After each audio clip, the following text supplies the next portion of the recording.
Welcome back, boxing fans, to another great show with Sean Unboxing. Tonight we have the IBA World Boxing Championship Finals.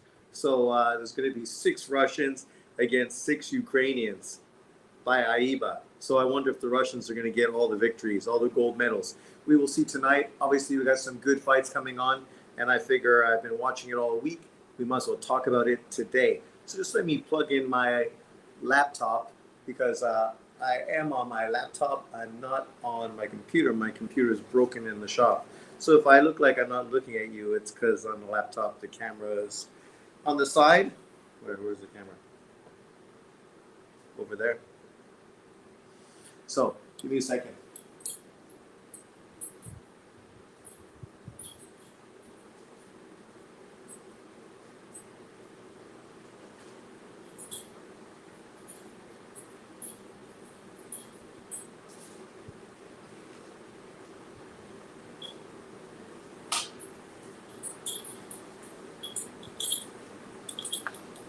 Okay, so it should be a good night of boxing.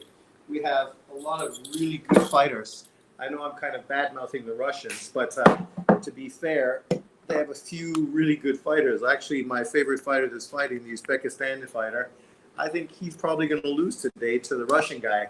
I watched them on YouTube sparring before this tournament. A lot of the Russian fighters were sparring with the the Uzbeks to get ready. So we already kind of saw how they looked against one another. And in that fight, I definitely think the Russian did very well. Right now, in the first fight, we have some short little Russian guy. This is the smallest weight division. So I guess what would be considered the minimum weight division in amateur boxing. And yeah, he was pretty good. He beat the guy that I was watching yesterday. I think he was an Uzbek fighter, and now I think he's going to be fighting a guy from Azerbaijan. If I didn't say it butchered. But let's listen to see what they're saying. Experienced guy now, 29 years old. 29.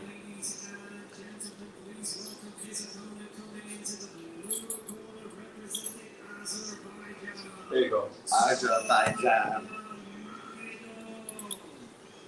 In stark contrast to Gurian. Excuse me. He's just 19 years of age. Sultan Mamedov. Already he's earned top spot at the podium at a continental event this summer. Claiming the under-23 European title at 50 kilograms at the event in Budapest. 50 kilograms. Boxing World Championships in Liverpool. There is the 29-year-old Edmund Gurian. So 29 versus 19 years old. The silver medalist from Tashkent 2023. Cheers. On a unanimous point decision verdict for Mamedov. A very good display. And the man from Georgia simply could not get going and couldn't. We get a nice view up your nose from here. Now it's better, right? Come on YouTube, Bobby. IBA Amateur World Championship right now is on. You're going to get to see the finals, so you don't even have to watch all the bullshit pre-fights against lower-level dudes. It's all the best guys that are remaining in the fight. On YouTube, so it's free. There we go. Hopefully you're not looking too far up my nose. So, round 1.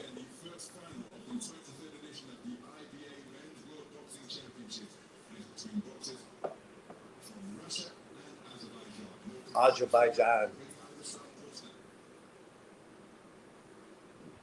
The little old Russian guy, bearded, he's pretty good, puts his combinations together, but he does tend to square up a bit. I've never seen his opponent. I don't think I saw him fight in the earlier rounds. But obviously he's what's pretty normal for a lot of amateur boxing. Taller, longer guys, right, who are fighting in lower weight divisions, getting that reach advantage, which is obviously very important in amateur boxing. The Russian guy's obviously far more experienced, being 10 years older.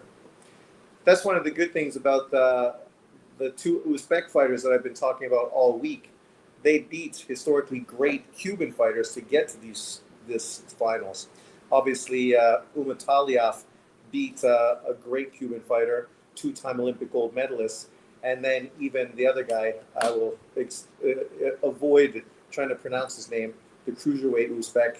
He beat Dela Cruz, and I think Dela Cruz is a 3-time Olympic gold medalist. So these guys had to come through some real experienced, tough competition.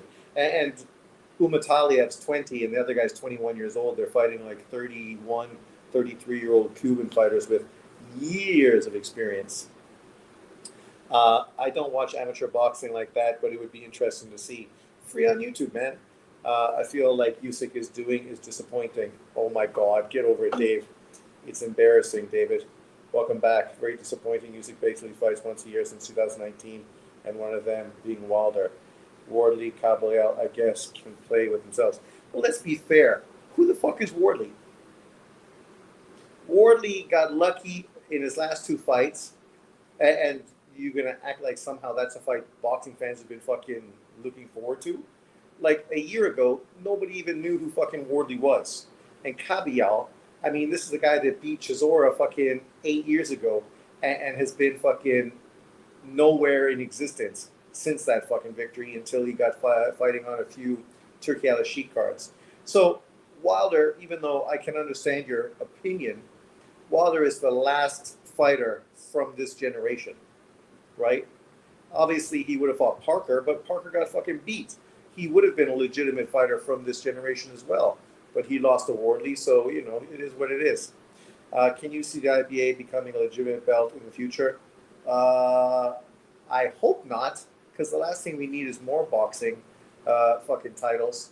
But they do have their own title, but I mean, you know, it's what you would consider, Russian.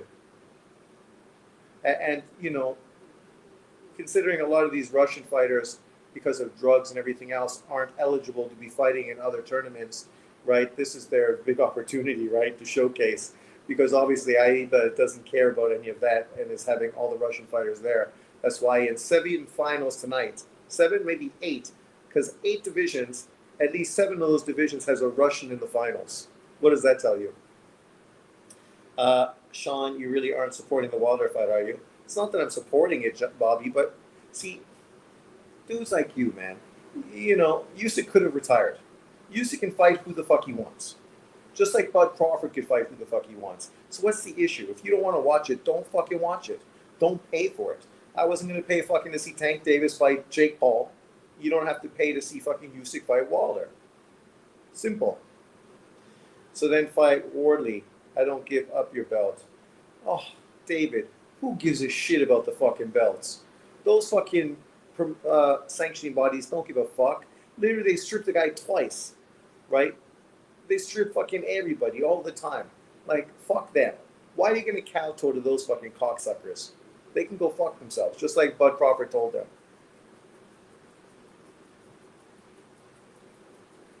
Well, yeah, but at the same time, for Wilder is super stoked.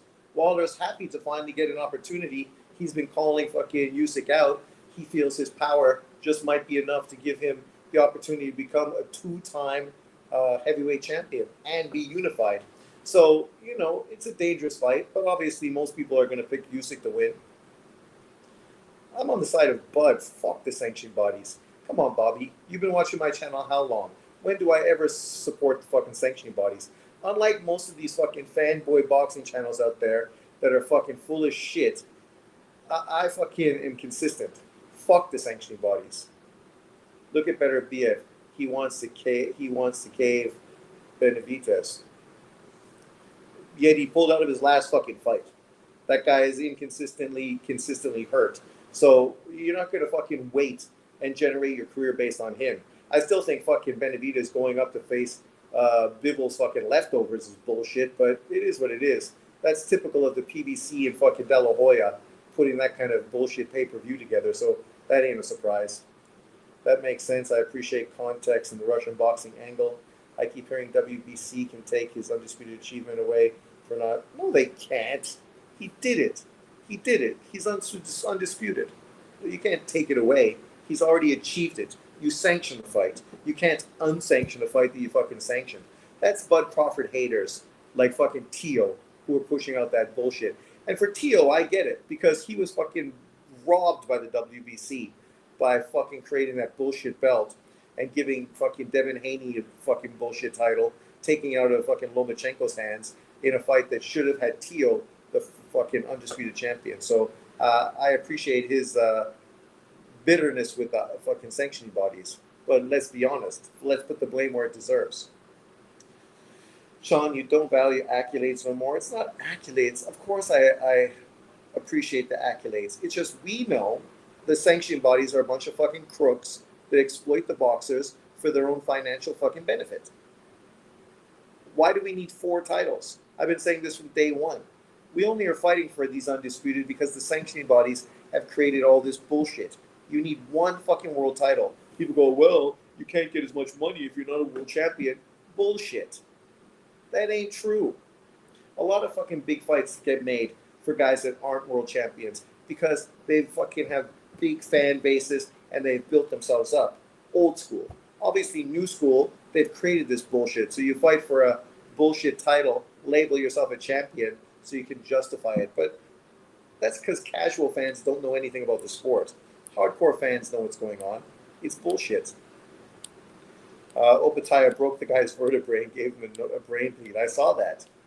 I kind of would have rather see Haney versus Lopez. Yeah, I appreciate that, but oh well. What's wrong with Badu versus Opataya, Benavidez, Zerto, the winner's fight? Well, Badu's going to fight the dude that he just had a draw with or whatever, the other guy. So, how long is fucking that going to last? Like, none of those guys are interested in facing Opataya.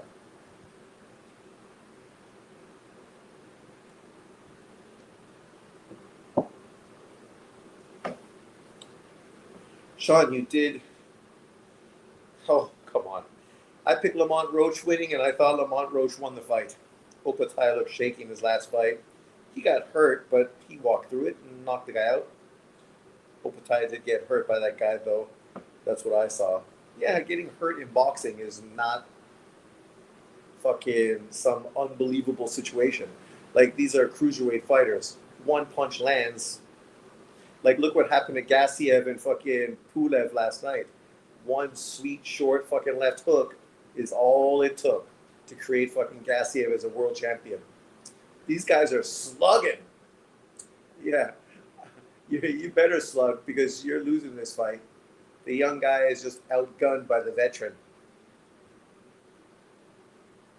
The veteran throwing lots of hooks. AJ Usyk 2026 should be. I mean, what other fucking position can you go? Like, right, that's the most logical fight. Sean, is Gassiev a serious threat at heavyweight? No. He maybe will get a Moses Atoma fight, so Moses can get his first world title, a WBA regular title. And that would be a great fight. Atoma versus Gassiev. Gassiev's not really a natural heavyweight. He's a little smaller. You could see yesterday versus Pulev. They both fight in January, Atoma and Wardley. Opataya has a broken orbital bone from Chintana, broke his jaw. I say Opataya should stay away from heavyweights. Now Ramos wants Adames. He should want fucking Adames. Like, what kind of pussy are you if you don't want to fight the champions? Right? Like, the only way you're going to generate big money is by beating a champion and becoming a champion. So, yeah, he should be chasing fucking Carlos Adames. If he beats Carlos, he becomes a world champion. He puts himself in position to get some money, some bread. So why wouldn't you chase him? I don't think he's going to beat fucking Carlos Adames because that dude never gets out of second gear. He's a second gear fighter. He fucking can't go through the gears. You're never going to beat a top elite fighter fighting the way he does. What's the difference between WBA regular and super? You have 5 belts or 4. Regular title is just fucking a bullshit baby title. That's all. It was the legitimate title back in the day, but then they created the super title so Floyd Mayweather wouldn't have to fight his mandatories. And then everybody accepted that, even though they should never have accepted it.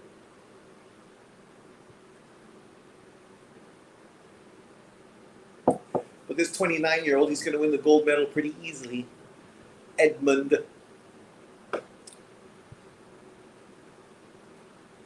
I think PBC going to feed Lara to Ramos. But is Ramos a PBC fighter? He's Golden Boy, isn't he? Where does Ramos fight under? If he's PBC, then it makes sense to make him fight Lara because that's a more winnable fight, and then you could always do a mandatory unification fight between the two of them. And then Lara is boring as fuck, so it's not like you can really do pay-per-views or really use him to market fights. Are you mad you had to delete your Inui resume? Is aging like fine wine video since Fulton garbage performance? No. Why would I be mad? What Fulton did was go for greatness. Unfortunately, he fucking butchered it, and only he can take responsibility of that. He came in fat, didn't make weight, and definitely did not come the way I would have envisioned him coming in. But that's down to him, right? He still is a 2-weight world champion. He went up to his third weight class and was beaten by the better man. I hope Crawford, Bobby, you sound a lot like John Boxing, right? Ramos is PBC. Inui's resume aging like milk on a Texas hot day. Bullshit. Fulton still has done more than fucking Errol Spence has done. He actually moved up a weight division and became a world champion. Then moved up to his third weight division to try to become a champion. I mean, not many guys try to become 3-weight world champions. Whether you fail or succeed, it's probably less than 10% of fucking boxers in the sport that even get, not even 10%, probably 2% of boxers that even fucking try to do that. So, yeah. You can try to downplay Inui all you want. Inui is the first fighter since Larry Holmes to defend Ring Magazine title 4 times in 1 year. So it's been 43 years since somebody's done that. So you guys that are bad-mouthing Usyk, you should be fucking dick-riding Inui. Because Inui, unlike Crawford and Usyk, he ain't letting fucking the sanctioning body strip him. He's fighting his mandatories. And literally you guys shit on him for fighting his mandatories. Because, see, that's what happens. You do what Inui's doing, or you have what happens to fucking Bud Crawford and Usyk happen. It's one or the other. You can't have it both ways. If Shock Foster more aggressive, he's a good fighter. Cool Boy got his socks boxed off by Shock. He did. Chaco and Lomo, top 10 boxers of the last 25 years, and John hates it. I'm sure he does.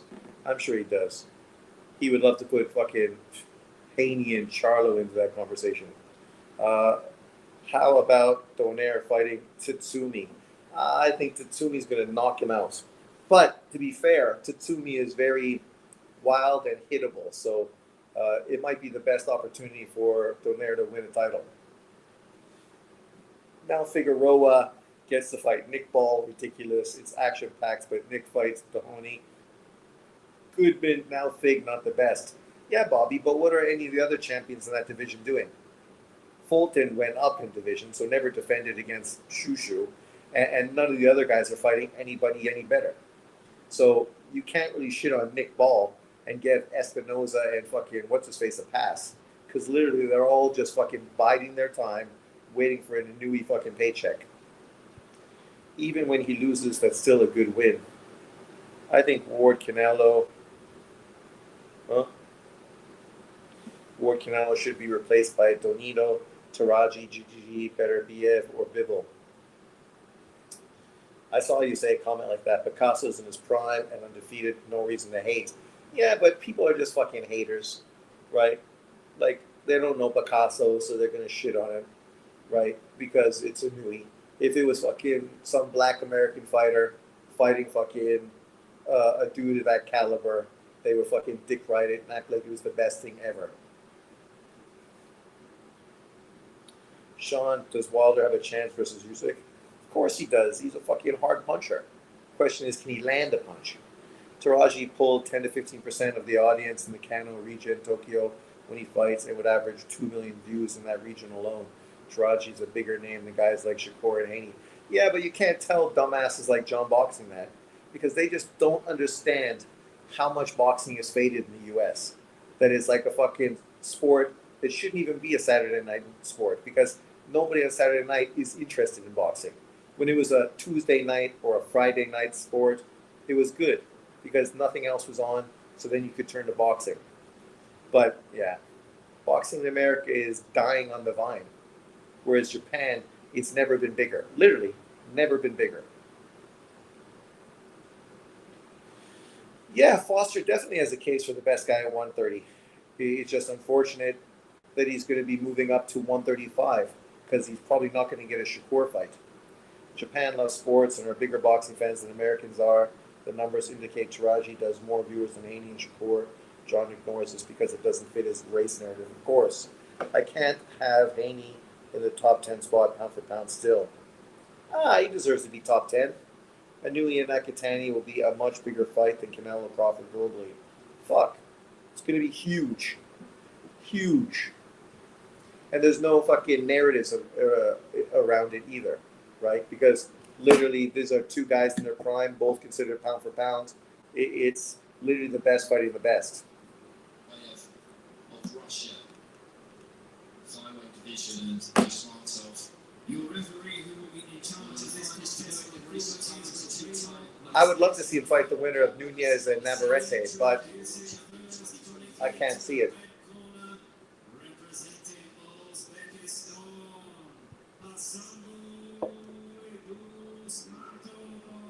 Deuce Boy's still fighting, man, from Uzbekistan. That old motherfucker. 32 years old. What's he? Like a 2-3 time fucking gold medal winner.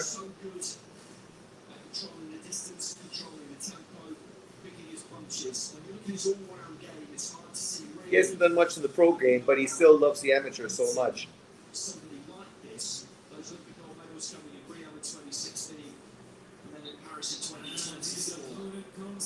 Russian. Representing Russia,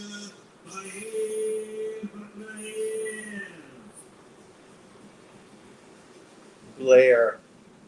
Bayer Baklavir. We will see. So far, one Russian has won. Let's see if the second Russian's going to win. Sean, do you like Abdullah Mason's boxing style? What's not to like? Kid's exciting, right? Probably too exciting at this point. As Shakur and other people said, he needs to become a little more defensive. But I can't hate on the kid. He fucking put out a great fight. Super exciting. Collazo should either move up or unify quickly. He's already top 5 to 7 fighter, even at 105, and first linear champ in that division. It would be better for him, right, to move up to a second division. I still think Foster could get a good payday by beating Valdez because Valdez has a good fan base. That's true. If he was to fight Valdez and then the winner of that would take on the winner of Nunez and Navarrete, that would make a lot of sense and obviously would really generate a lot of buzz as well. He is a pound-for-pound fighter from the eye test. Collazo is ranked on some people's pound-for-pound lists. I kind of wonder if a lot of Valdez fans have abandoned him, though. Oh, people have, because he was exposed. But here we go. Hans-Boyd Dumzatov from Uzbekistan versus the Russian. Much longer, younger, rangier kid. For this Russian to beat this guy, a legend in this weight division, that would be a huge victory for him.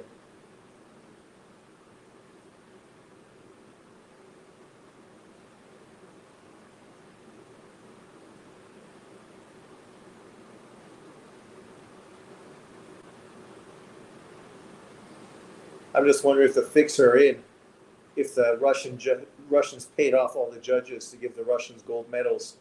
Russia could walk away today with 7 gold medals in 8 divisions. Can you imagine? Like, how fucking potentially corrupt could that fucking be seen by the international boxing world?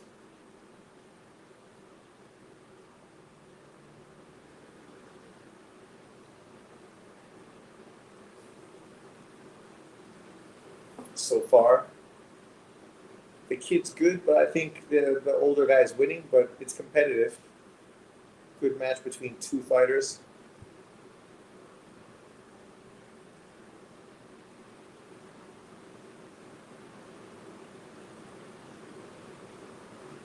Jab that body. There you go. Good combination.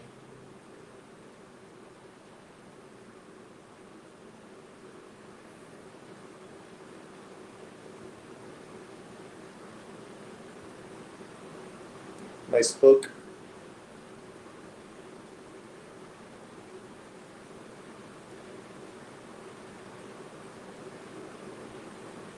The last two fights, two shorter, experienced fighters coming in with hooks, beating the taller, longer, rangier young kid.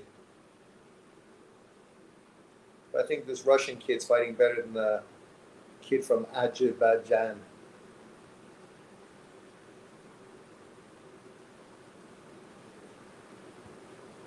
But he's a sucker for that right hook.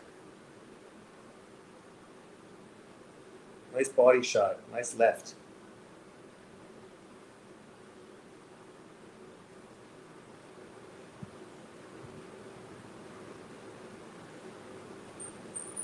Oh, nice right hand. Yes, the veteran Uzbek is winning this fight. If he doesn't get these cards, you know the fix is in.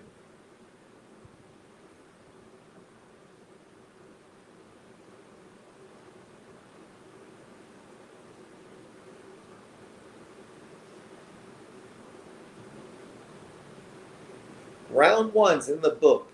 Let's see how these cards play out. I think Nunez beats Navarrete, but Valdez would go after that. Tio had a lot of experience against top-level southpaws. I've watched Nunez's career. I'm really impressed how good he uses his feet. Two-time gold medal winners should be considered Hall of Fame boxers. There are more three-weight world champs than there are two-time gold medalists. What's the scores? This kid, fucking the Russian kid, the midget. Oh, one judge, fucking from Iraq. Of course, he gives it to the Russians. Fucking imagine. The Iraq judge is in the pocket. Sean, did you see how uncomfortable Tio and his dad make Shakur? I didn't see. But the thing I'm not crazy about is Nunez's jab. Pause with it. Loma had two-time Hall of Fame careers, one amateur, one in the pros, for sure. Pretty sure there are only 25 or less two-time gold medal winners in boxing. Middleweight is so dead right now. Luke Campbell was a gold medal winner. Yeah, a one-time gold medal winner. He's talking about two-time gold medal winners, like Clarissa Shields. Round two. Let's see if the Russian kid can be a little more accurate. I don't think he won the first round, but fucking Iraq, they're in fucking Russia's pocket. Dirty fucking Iraqis.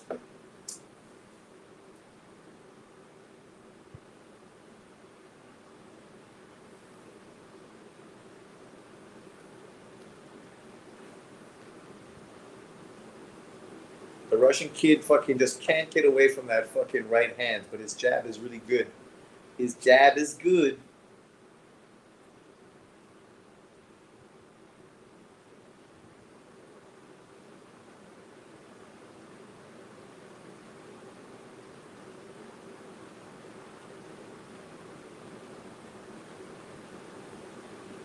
I didn't punch him in the back of the head. Stop, ref.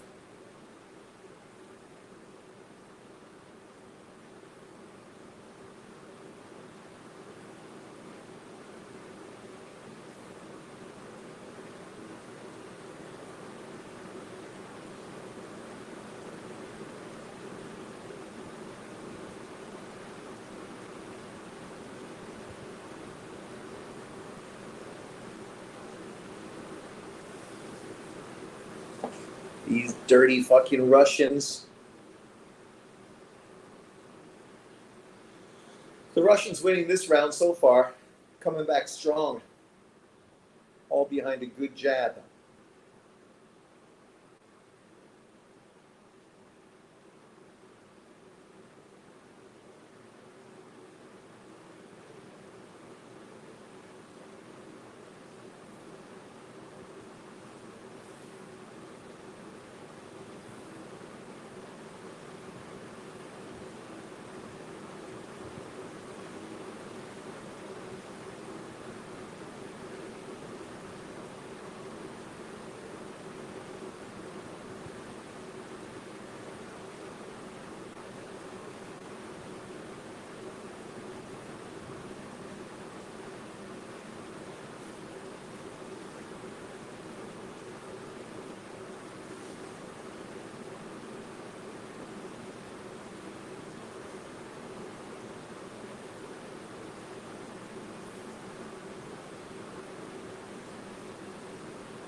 Round 2, I think that went to the Russian.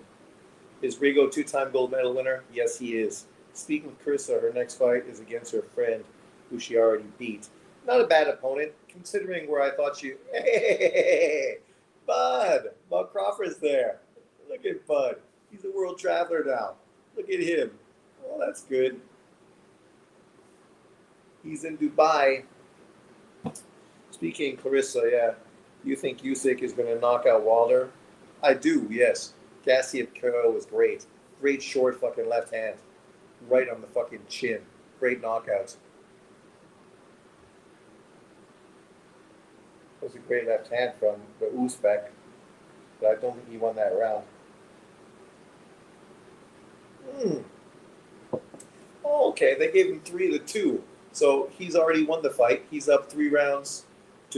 Well, 3 rounds won and 1 draw. That pendulum step is kryptonite, Shakur and Bud style. These Russians have fast feet. Well, a lot of them, right? Really good boxers. Long jabs, very effective. Like tonight, all these guys you're seeing are good boxers. Like this kid is probably going to lose, but he's good, man. He's like, what, 21, 22 years old, fighting a 32-year-old fighter who's been a fucking amateur standout for fucking well over 10 years. And is an unbeaten pro as well. I'm not sure what Domstoy's pro record is, but I think he's like 4-0 as a pro. Obviously, he could be fighting for a world. Oh, that was a nice counter shot from the Russian kid. He's coming out aggressive now. You're already down, right? So you might as well fucking swing for the fences. Well, it's just good that Bud, right? Bud's smart, right? Because he got paid career money fighting in Saudi Arabia. And for him to make more money dealing with Middle Eastern, Dubai, invest your money there. Don't bring it to America. Keep it over there so it doesn't get taxed. It's a fucking smart thing to do. That's why a lot of the English fucking billionaires are moving to Dubai, right? Moving out of the UK, where taxes are just too heavy. I mean, luckily, the States isn't like that. It's not nearly as bad, but I think Crawford, hanging out with smart people, you get smart advice about what things you should do. Obviously, he's really sat down with Turki Al-Sheikh, and I'm sure they've talked about a lot of things, not just boxing related, right? Like, that's why they say if you encircle yourself with good people, it's going to benefit you enormously. Whereas if you circle yourself with fucking scumbags, right, it is to be seen. John's problem is he encircles himself with fucking LDBC scumbags, dudes that aren't educated, fucking criminals, fucking child molesters, and then you wonder why you fucking come out with stupid narratives and bullshit, race shit, because you're just angry and hateful, because those are the people you surround yourself with, hateful fucking people. Other than that, he's a crip and a shrewd businessman, always crying to be called the best. He went after Manny and Oscar for no reason. Well, stop, Evan. We know you're a fucking Bud hater. He went after Oscar because Oscar fucking dick rode the WBC bullshit. As far as Manny, it's because Manny literally ducked him as well as all the PBC guys. Called Bob a racist to get out of his contract, not give Bob money for the Arrow fight when Bob was giving him. Well, why would he give Bob money for the fucking Spence fight? Bob wasn't his promoter at that time. Their contract was over.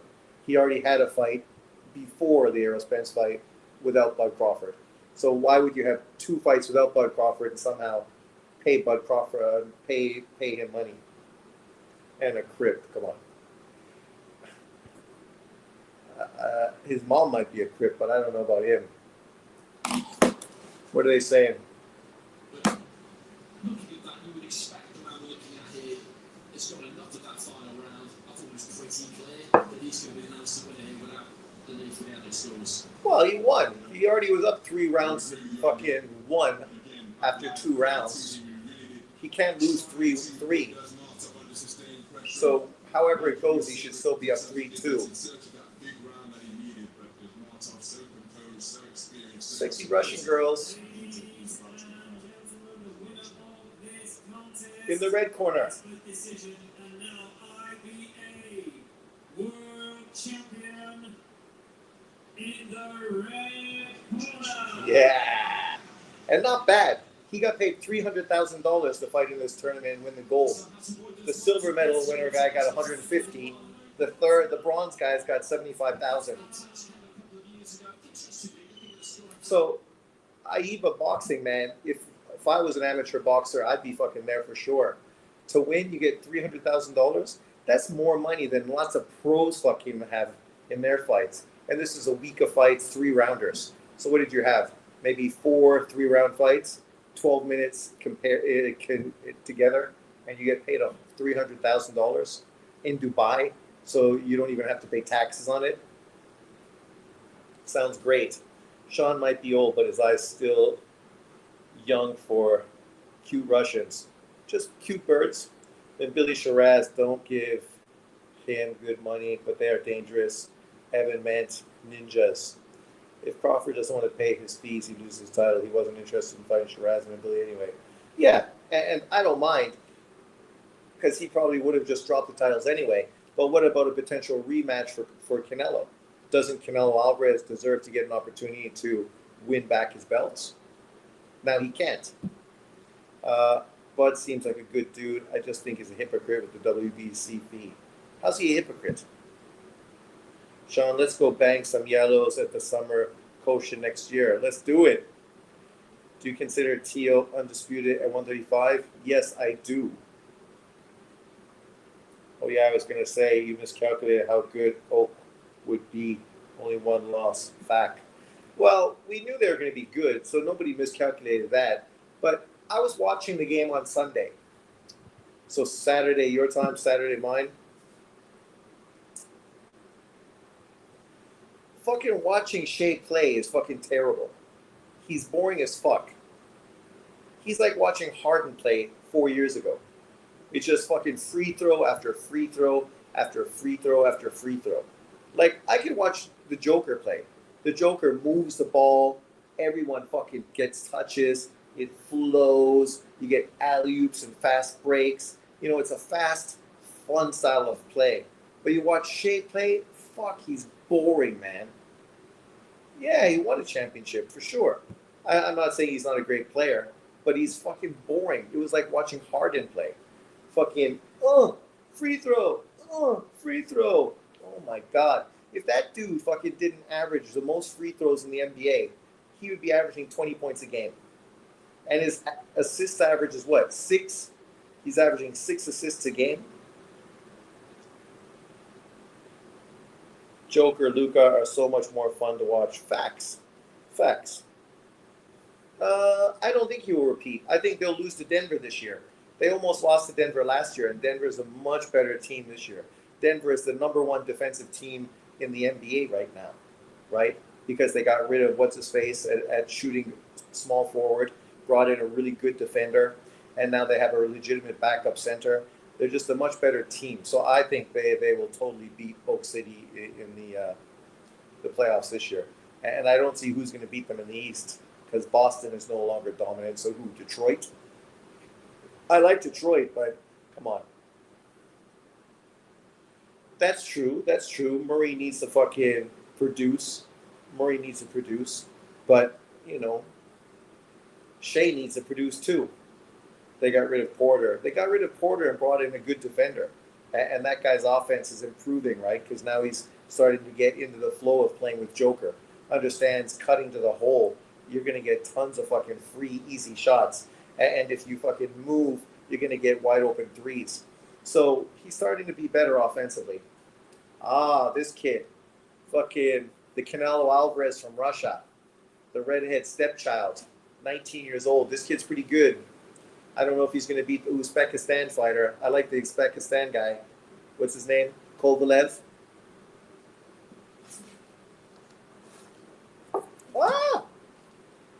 Wrong button. Come on. Stupid old motherfucker.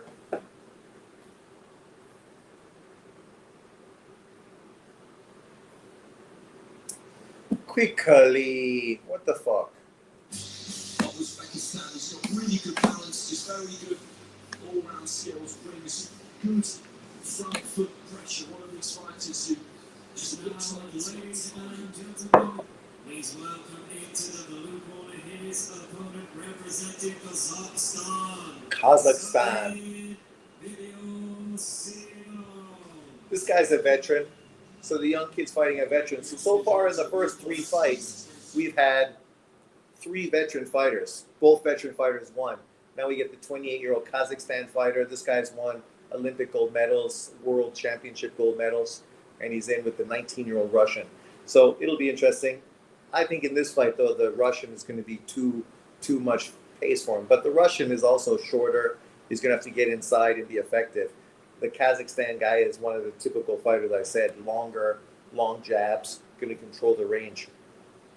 I created a shitstorm. I want to keep in boxing, but I thought I would mention that. Do you give Zurdo a chance against Davis after all he got Golden behind him, Golden Boy behind him? Do you have Zurdo a chance against Davis? Against Davis, Zurdo's facing who? Davis? What Davis?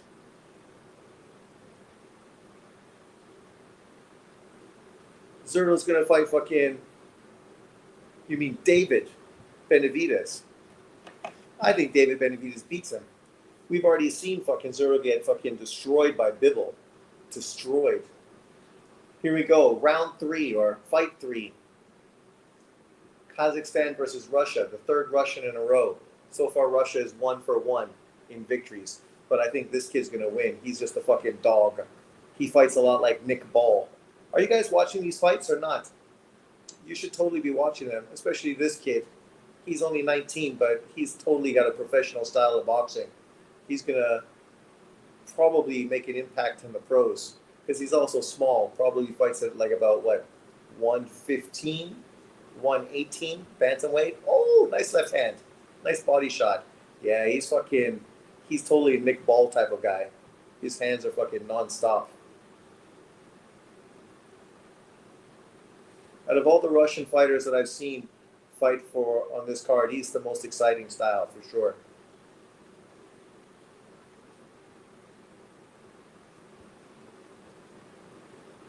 He lets his hands go.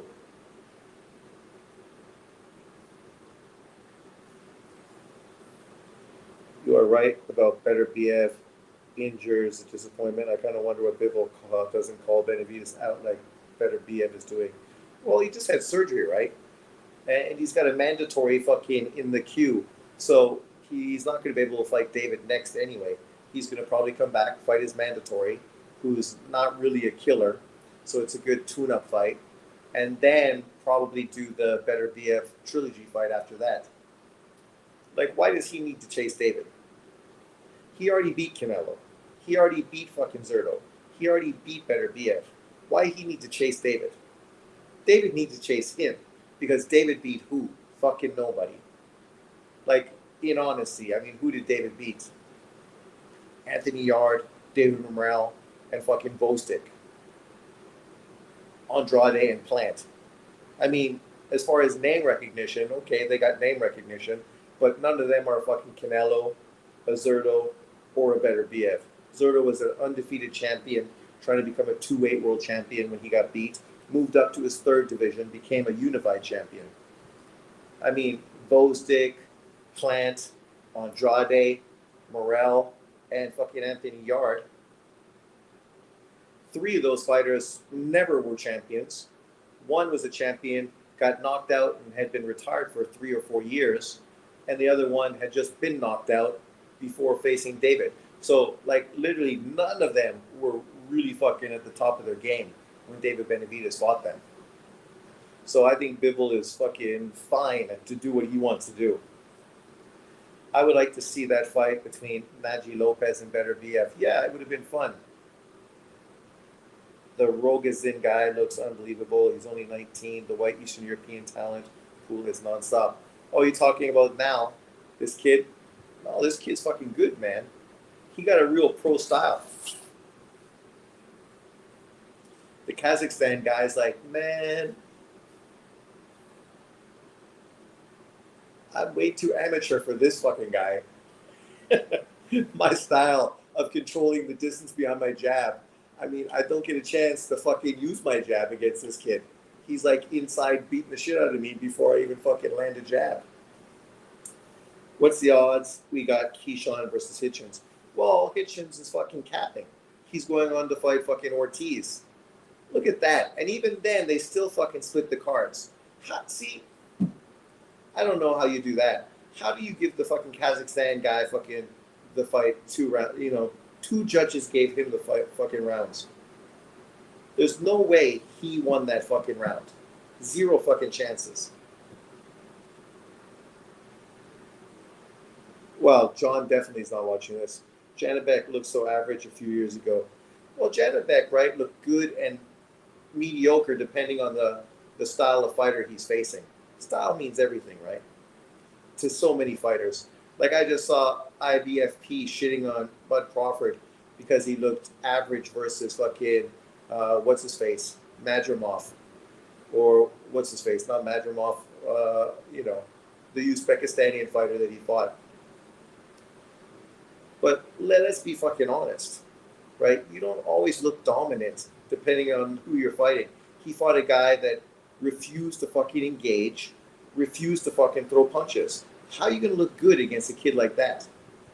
Like, you can't.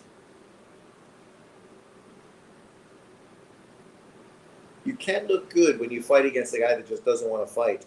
That's why we fucking shit on fucking guys like Haney and Shakur and dudes like that, because they don't come to fucking fight. So they don't want to engage. They don't throw combinations. I mean, you know, it just makes for boring fights.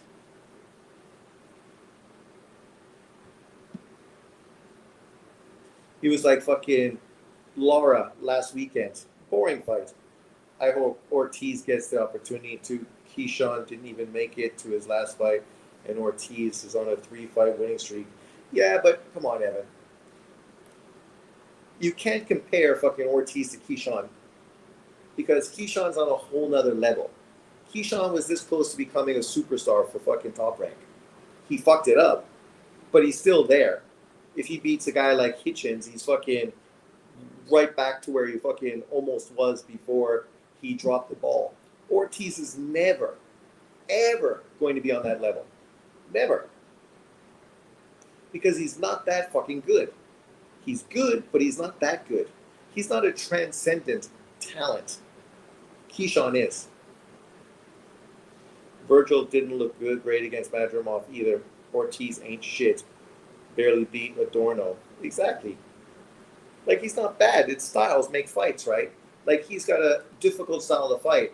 And for Lomachenko, the guy had been out of the ring for fucking a year and fighting fucking in Russia, not even in the gym training. Because you're not training for boxing, even fucking on the downside, when you're fucking enlisted in the military. Most boxers, if they don't fight for a year, they still are in the gym. They're still sparring. They're still hitting a bag. They're still fucking getting boxing workouts in. But Lomachenko wasn't getting any of that shit in when he was in fighting the Russians. Oh, 10-8. They gave the 10-8 round to fucking, oh no. The Russian kid's going to fucking lose. They just gave fucking the Kazakhstan guy a 10-8 round right before the round ended. The Russian girls are concerned.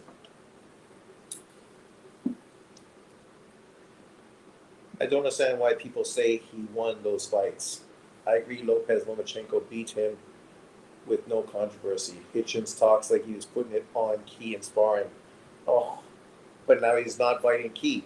He could have fought Keyshawn Davis on the fucking Lopez Shakur undercard. You don't think fucking everybody would have been on board for that? Imagine Shakur having his little brother on the undercard fighting Hitchens to become a 2-weight world champion. You don't think fucking everybody would have fucking signed off on that shit? Come on. The person that isn't fighting is obviously... Oh, she's fucking so hot. Oh my God. She's my style. You saw her. That ring card girl, 100% my fucking jam. It's not that I'm anti-blonde girls, but that girl, brunette, fucking, oh my God. She is so fucking hot. Oh, oh. I would fucking give a kidney. Give a kidney. I got two. I could give one away. That's why Hitchens fighting him doesn't move the needle for me. It doesn't. It's a good fight, but let's be honest, it doesn't move the needle, right? You're a world champion. You could fight an elite guy that is easily fucking a headline fight. Or you could fight a guy like Ortiz, which is just a fucking stay busy opponent. That's what it is. If you lose to Ortiz, you fucked up big time. That's a fight you should win. You're not fighting Ortiz because it's a 50-50 fight. Well, fucking De Los Santos, he should be getting some fight. He should have fought fucking Keyshawn Davis on the undercard anyway. Not be a bitch. Big fucking crybaby. See, that's what happens when you're a veteran. This old fucking guy is making it fucking competitive. He's won on 2 cards. It comes down to the 3rd round. Who's going to win?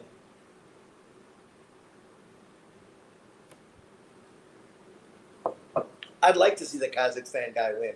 I would like to see the Russians get beat. 1 Russian won. If this Russian loses, that's fucking 1 out of 3. I'd be fucking happy as fucking a dog in shit. And it'd be nice if Kazakhstan got at least 1 gold medal. Because at one point, Kazakhstan was the country that was getting a lot of fucking hype and praise as being the most dominant Eastern European, Eastern, Asian country in the world. But Uzbekistan has taken over. And apparently Russia's fucking still right there. I just wonder how many of these Russians are on fucking Clomifol. The Russian guy looks so unbelievably talented. It's on BoxRec, Elliot Chavez in an 8-rounder. I'm so mad Keyshawn blowing that opportunity. Yeah. It's disappointing, right? But that's what I said about fucking American fighters. Not just American fighters, but American athletes. They're all fucking entitled prima donnas. And because of that, they're never going to reach their fucking really peak because they all think they're fucking too good already before they've improved themselves. Like, that was his big opportunity, and he talked fucking a mad game only to go in there and fucking blow it. Fucking the Russian is throwing a fucking million punches trying to win that fight.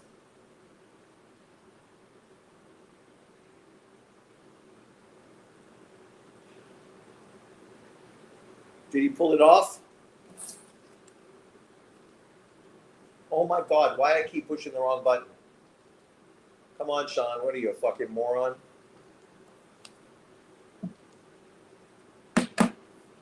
Stupid motherfucker. I can understand that. I can identify. I honestly thought Bartholomew guy was going to give Frank some problems because he's awkward, has some pop. Well, to my knowledge, Roger has done enough to win that fight. What we should have had going into the final round was 5 scores of 19-19 because he won an opening round 5-0 in my view, and it wasn't Me too. score. I even wondered if we got 10-8. 10 lines across the board, never seen over round 2. Debatable, but not scandalised by that. And it means that he's got it all to do in the final round here. Back review, so that means that it was 3-2 with the scoring judges at ringside, and that will trigger the 2 additional scores.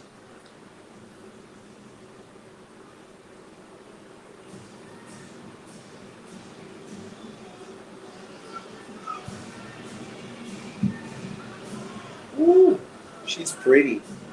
Pretty.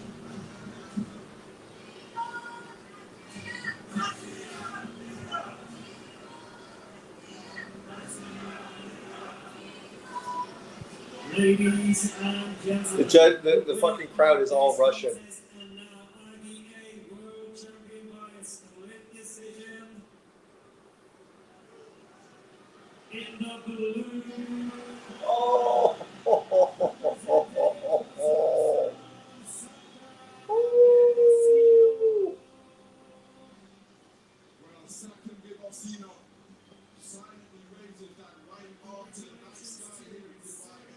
Damn. The Russian got fucking fucked over, man. Haney has been fighting killers, let me tell ya. But Ramirez almost got knocked out by Bartholomew like 4 different times. To be fair, Bartholomew is a shot fighter who fucking I have not given a fuck about literally since the fucking Robert Easter Jr. fight. One of the worst fights in fucking boxing history. Well, but to be fair, Hard Recoil, I thought that the Russians were going to get all the fucking robberies tonight in their favor because Aiba's Russian. Everybody in the crowd is fucking Russian. You've had all kinds of Russian boxing champions all week there.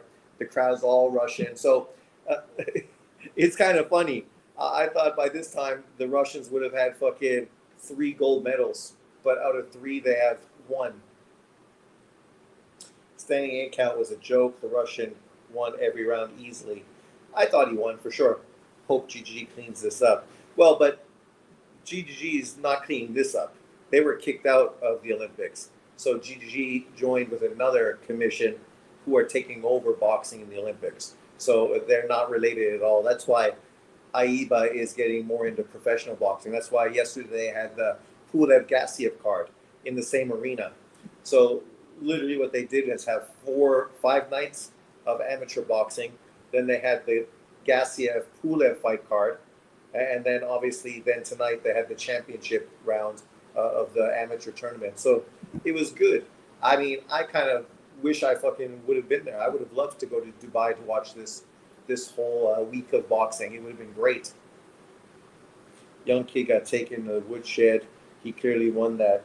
Yeah, he's 19. He walked out with a bit of a chip on his shoulder and $150,000 in his bank account. For the Kazakhstan dude, he's getting older. His career's in the amateurs is not fucking going to be much longer. And he's not doing much in the pros. He's unbeaten, but he's only had like 3 fights in the pros. And he just got paid $300,000. So, you know, with all the hard work he's done over the years, it's well earned.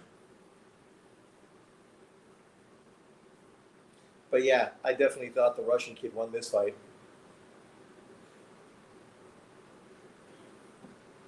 Of course, no TV coverage. That's why Edwin fucking cost himself money. How much money is he getting paid to fight this fucking kid? On no TV, no one cares. If he wins, nobody's even going to fucking know tomorrow. He could have fought fucking Keyshawn, got paid huge cash, and even win, lose, or draw, as long as he made the fight competitive, he would have been relevant still at the 135-pound weight division. But unfortunately for him, you chose to go in this direction where you don't want to fight the kid and then cost yourself money, hundreds of thousands of dollars. You're probably fucking not even getting paid $150,000 tonight. Like this guy that just won an amateur tournament fighting a 3-round fight is getting paid more money than De Los Santos is getting to fight some kid from the DR. Another fucking Kazakhstan fighter, Orazabek versus Tajikistan. I think that was the only weight division without a Russian. Also, Keyshawn is a known liar. Fuck him. He blew the weight. They could have still had the fight. He would have made more money, right, to get the fight to keep going. And why is Keyshawn a known liar? What did he lie about? Evan just hates fucking anything associated with Bud Crawford. Olzabek, 27 years old. Kazakhstan fighter. What weight class is this? Like 126? Probably 126, 130.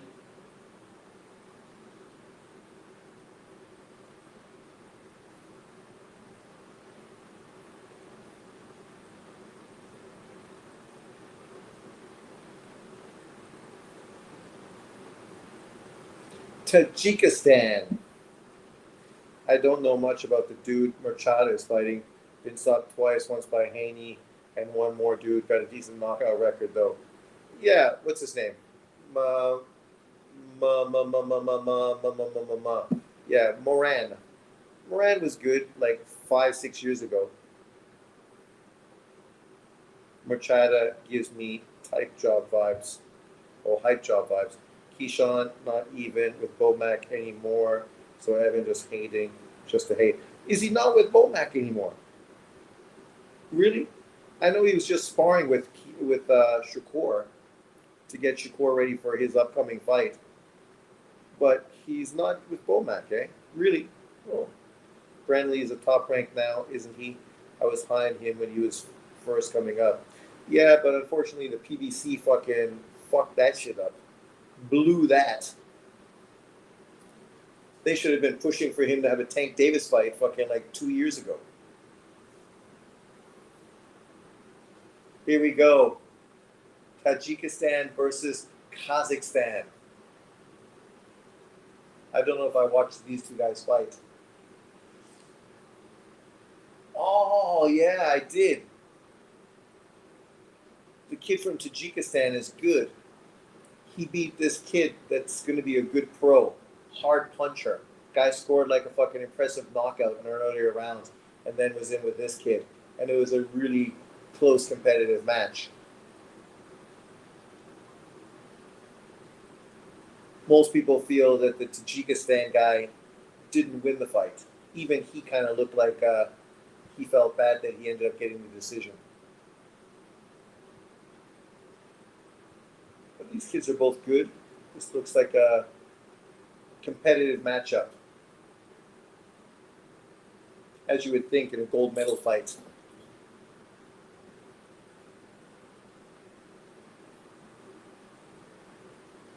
I like the amateurs much more now that they don't wear those fucking goofy red hats anymore.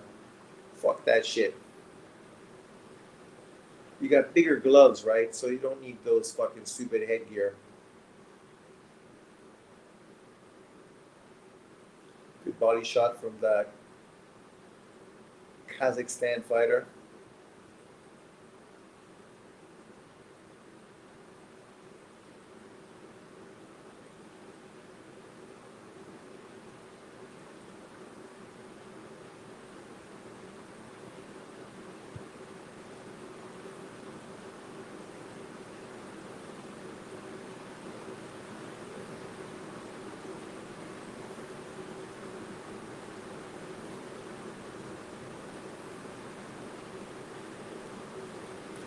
See, combination punching, man, you could do it in the amateurs. Why can't you do it in the pros? Let's ask Devin Haney. Why can't you throw a fucking combination? Like, you'd fucking land more than fucking 70 punches in a fight if you fucking threw combinations.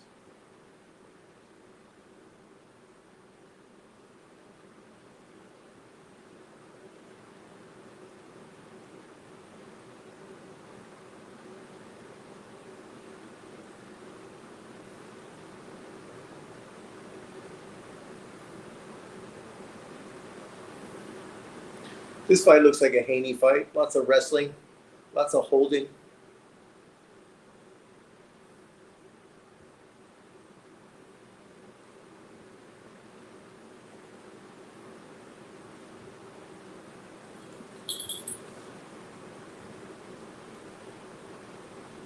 I don't know who won that fight.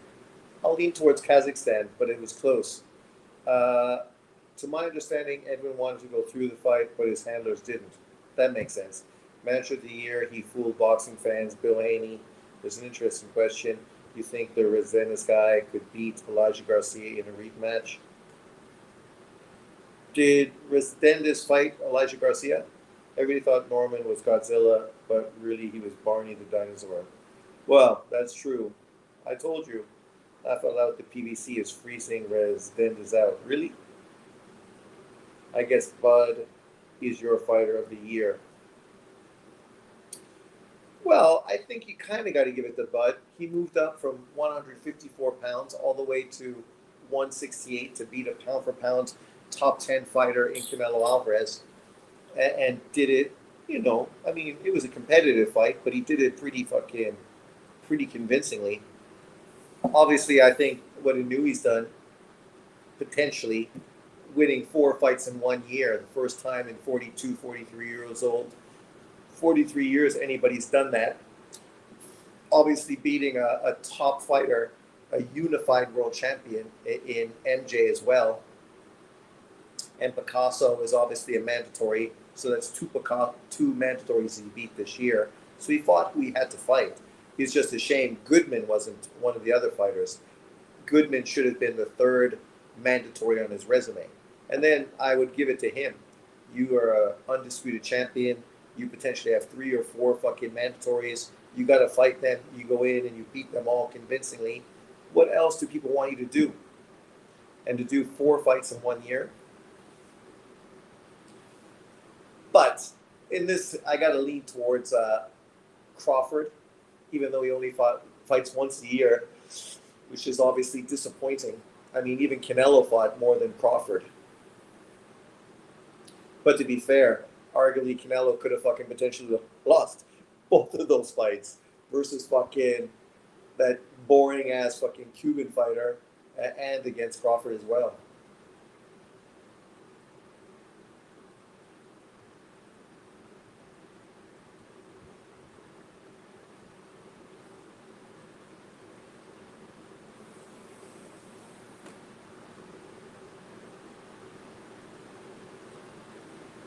Time flies. It's already 10:15.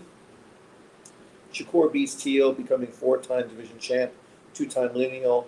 Does he break into your pound-for-pound top 5 over Bivol and Bam? No. I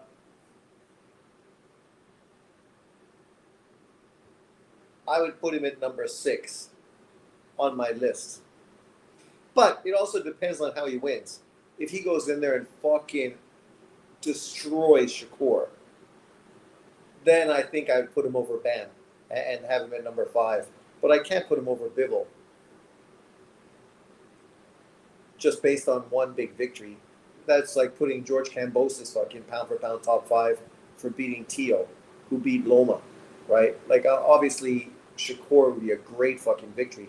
And same be said, I mean, I would put Shakur at number 6 on my pound-for-pound list if he beats Tio. And then after that, you have, David Benavidez, Junto, Devin Haney,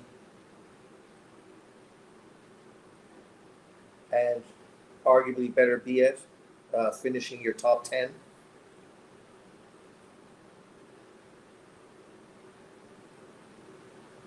This fight's tough to call.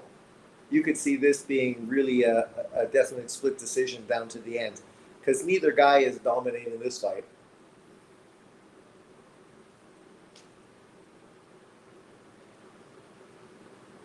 I wonder what the scorecards are. I missed the first round, so I don't know what the edge was on those.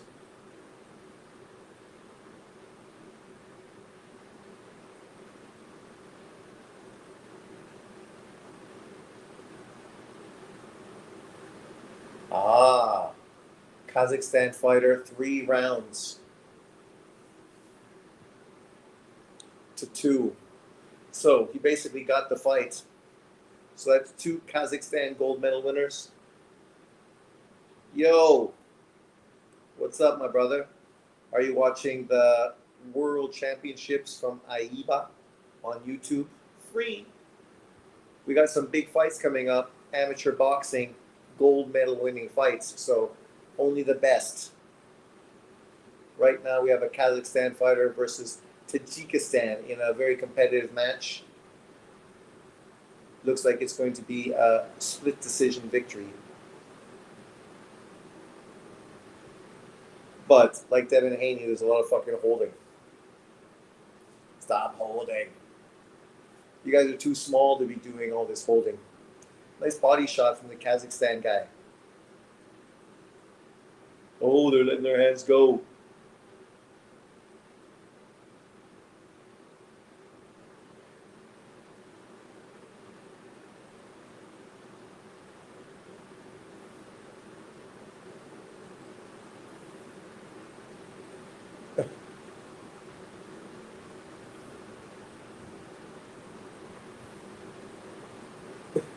Dude, you're not going to fucking win the round by fucking headlocks.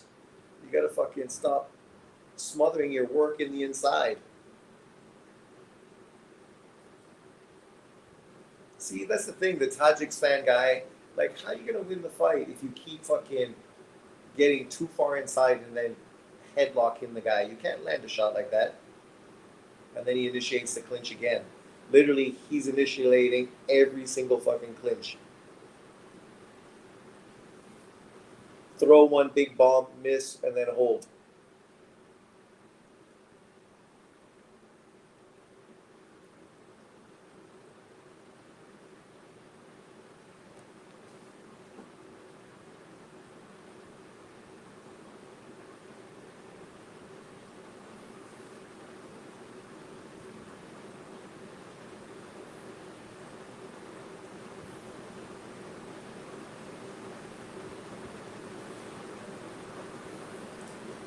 Yeah, so I guess this means I can go live tomorrow. But what are the fights on tomorrow, DAZN?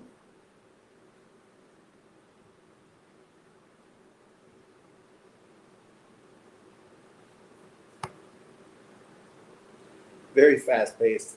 A little bit wild now. Wicked and wild.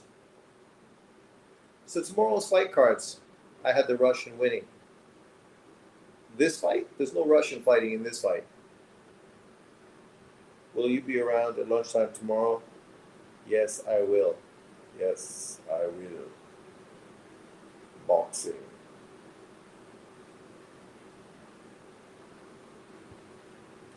Oh, man, just tell me how much.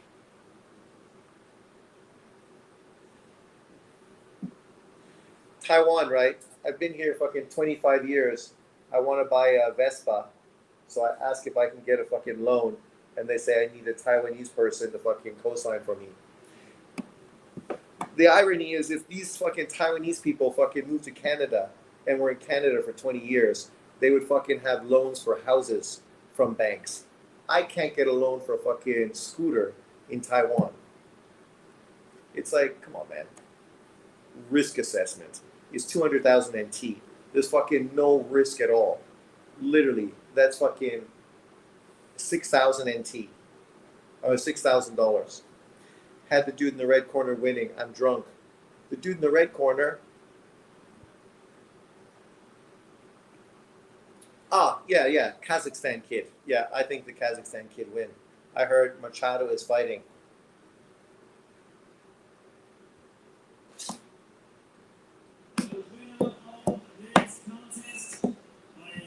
In the red corner.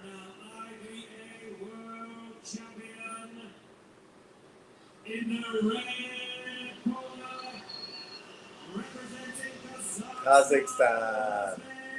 2 gold medals for Kazakhstan. So Asil Kulov gets it by unanimous decision. It was a 3-2 split in that final round, actually, in his favour. So 5-0 in the first round, 3-2 in the second round, and in the third round, the way the scores fell, this one that fight by unanimous decision. Housing market is laughable in Canada. They have so many immigrants and non-born immigrants ruining the housing market and raising rents.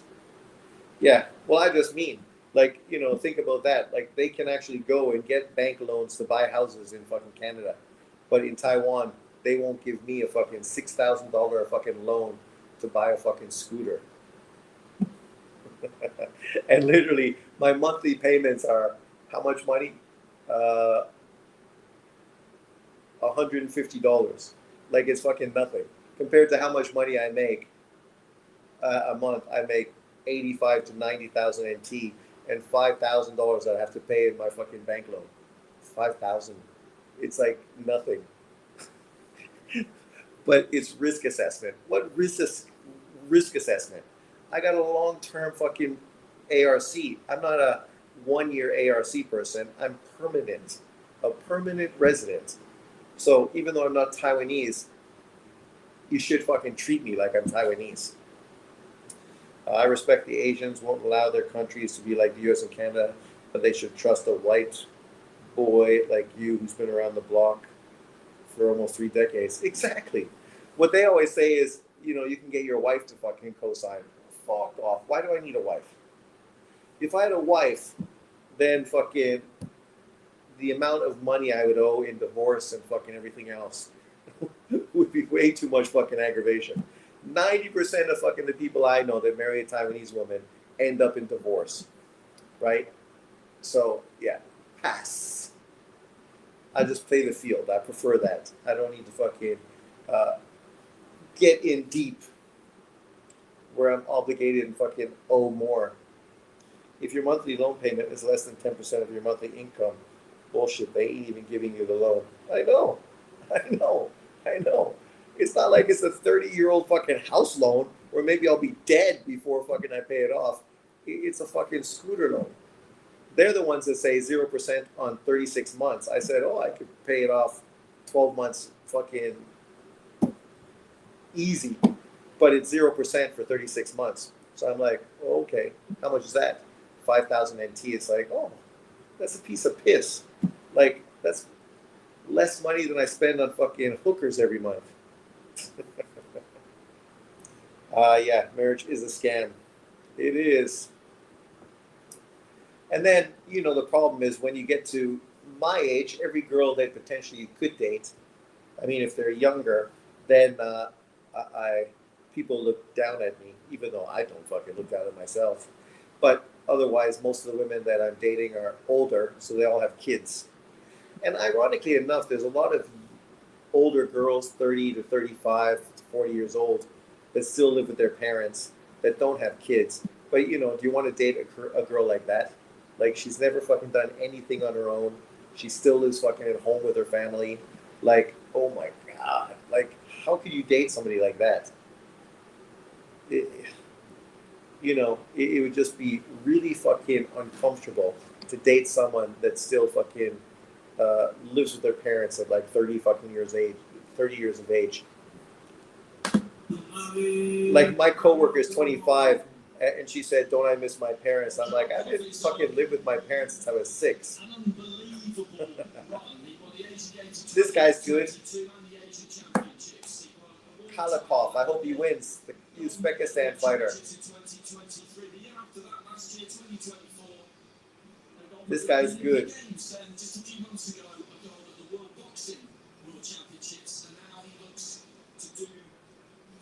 But he's fighting a tough Russian. Ladies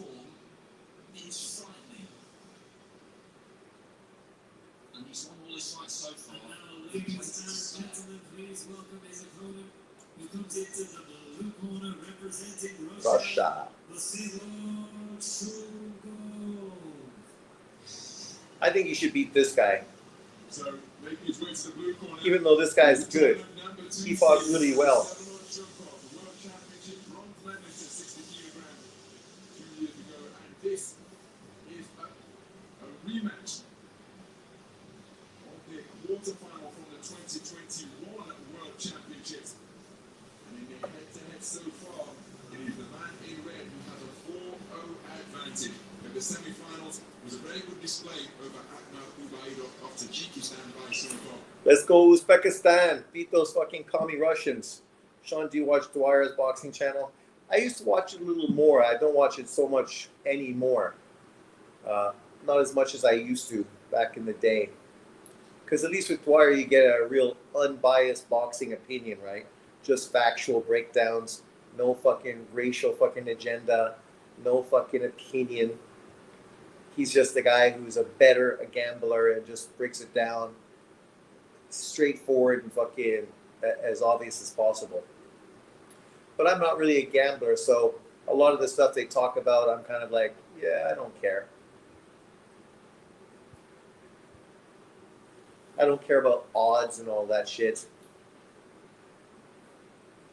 Yeah, it's going to be tough for the Russian. He's got to get inside that reach to fucking be effective against the Uzbekistan kid, who's pretty fucking long and sharp. So far, when I watched that Uzbekistan fighter this week, he was one of the most impressive fighters in this tournament, and has a pretty good pro style, a style that you could definitely see translate to the pros.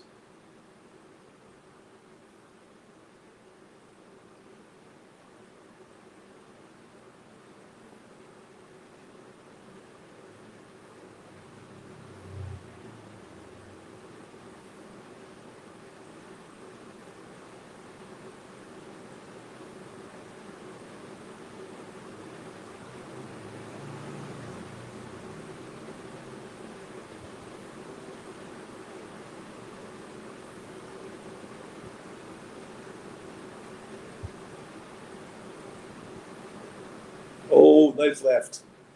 Nice clean left hand. Nice straight right. Nice lead left. You imagine how this Russian kid feels. You fought this guy 4 times. You lost every fight 4-0. Now here's your big opportunity in your 5th fight. This is the one to do it, man.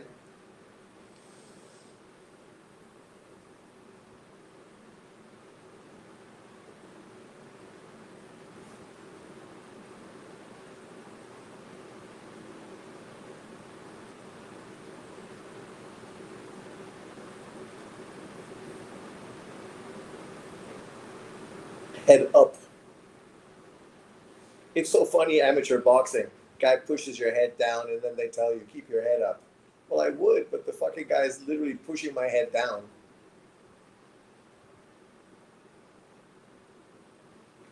The Russian guy's throwing a lot of shots, just not really being very effective. The Uzbek guy, he's got very good head control.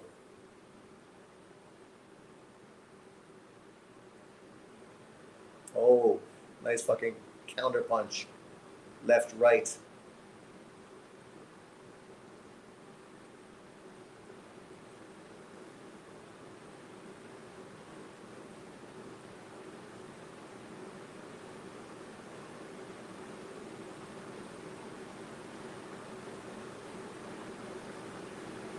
Yes, I definitely think Uzbekistan won that round. What do you think? I'm glad I caught all the gold medal fights today. Well, that's the thing, right? It's the gold medal rounds. So even if you didn't watch everything all week, this is the day to watch. The Russian guy is physically very talented, good reflexes, but he has poor technique. That shit won't fly in the pros. Still upset that the young Russian kid got robbed. He won every round. I think so. Maybe this will be the one where the Uzbek guy gets robbed. Going in today, I thought fucking the robberies pro-Russia were definitely going to happen. And all my fucking Uzbek fighters are going to get beat. But so far, not yet. Knock on wood. My guy won. Yeah, because imagine the Olympics, Uzbekistan in what, 8 weight divisions, 8 weight classes, won 5 gold medals. But meanwhile, it was all that transgendered bullshit. That's all we fucking got to listen to. It was like, really? Like, Uzbekistan is dominating fucking men's boxing. And we have to listen to some bullshit about fucking some transgendered woman from fucking God knows where. No one gives a fuck. No one watches women's boxing anyway. So I was hoping to see Uzbekistan win 6 gold medals in today's championship.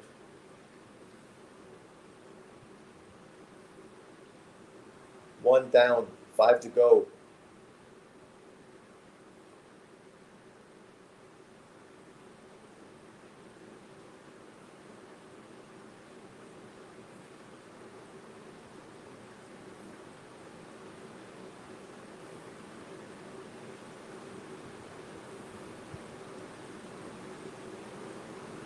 Nice counter.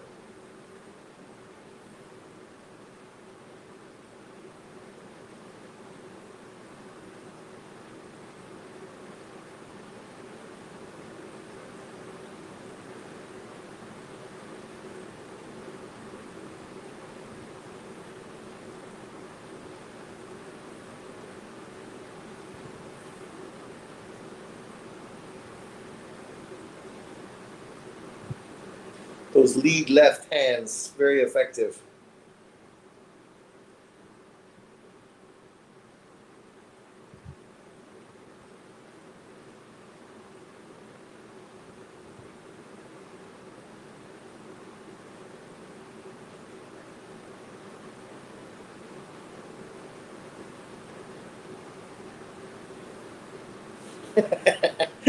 Fucking hammer punch. The Russian kid's trying to fucking land anything. I can't land anything, so I'm gonna fucking throw a hammer punch. Fucking soon a fucking kick, a knee, a fucking elbow.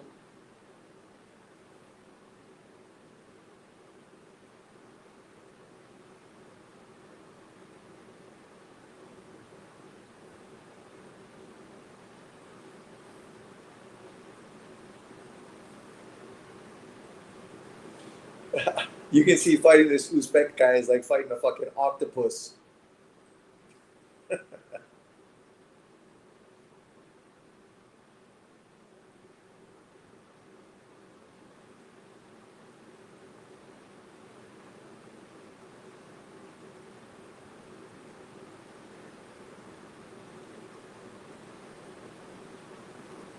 Get off my head.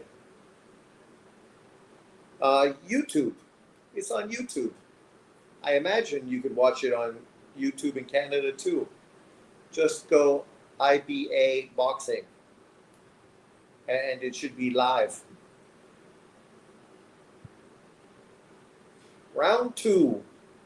Uzbek got that round 2. Is it next week? AJ versus fucking Jake Paul. I wasn't gonna go live for Pacheco, but I will now. Is it gonna be on on DAZN? Then it will be. I will just use my iPad since my computer is broken in the shop. But I figure I would test my iPad today, and it's worked well, so it's good enough. Big fan of the Kazakh guys. Big drama show. Even though now it's the Uzbek guys that are dominating amateur boxing. Even though in saying that, 2 Kazakhstan guys already won gold medals so far today. But it looks like the second Uzbek is going to win a gold in this game as well. Oh my God. Can you believe they gave fucking the Russian guy 3 in this one?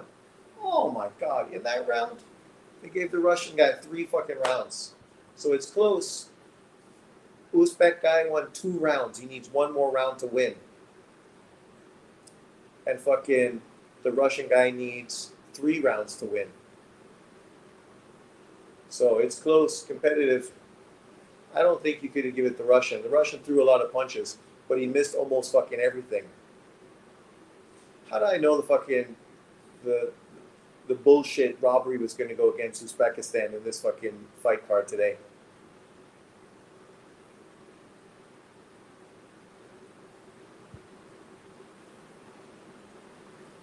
Keep tight. Throw those shots.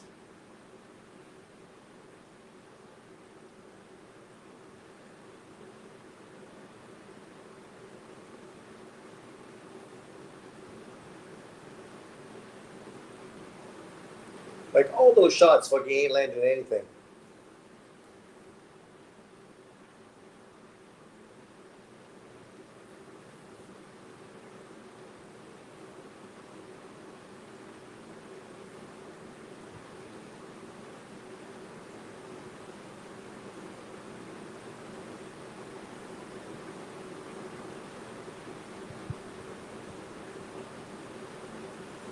Come on, Uzbekistan.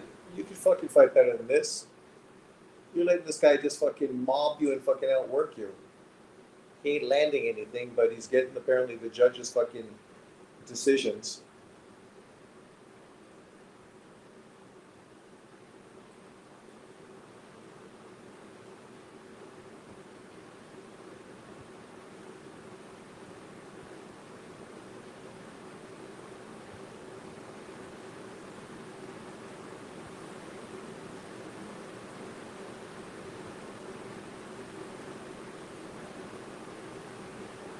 Too fucking loose. Keep your shots tight.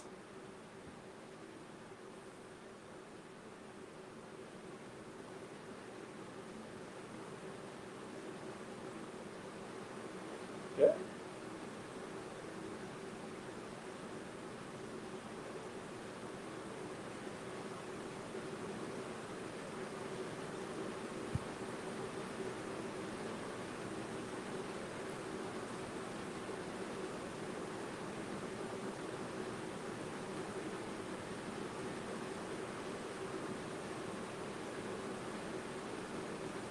I think the Uzbek guy is fucking blowing it.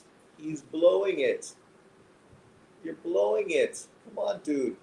You beat this guy fucking 4 times out of fucking the 4 previous fights. How you fucking letting him outland you now? Now you're just too wild.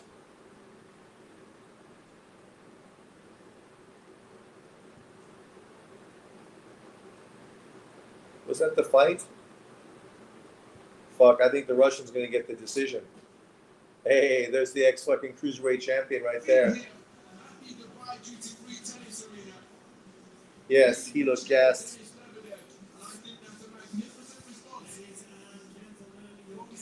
I think the Russian's gonna get it. I think the Uzbek fucking guy blew it.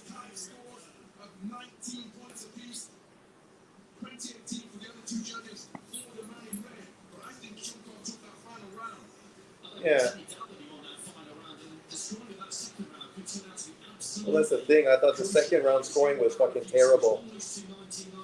I thought the Uzbek won the fucking second round clearly.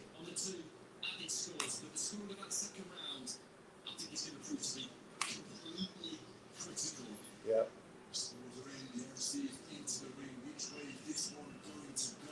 No slick black fighters in this tournament. They all been beaten.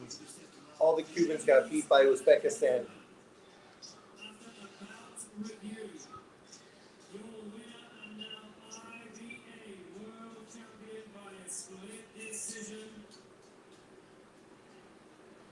In the blue.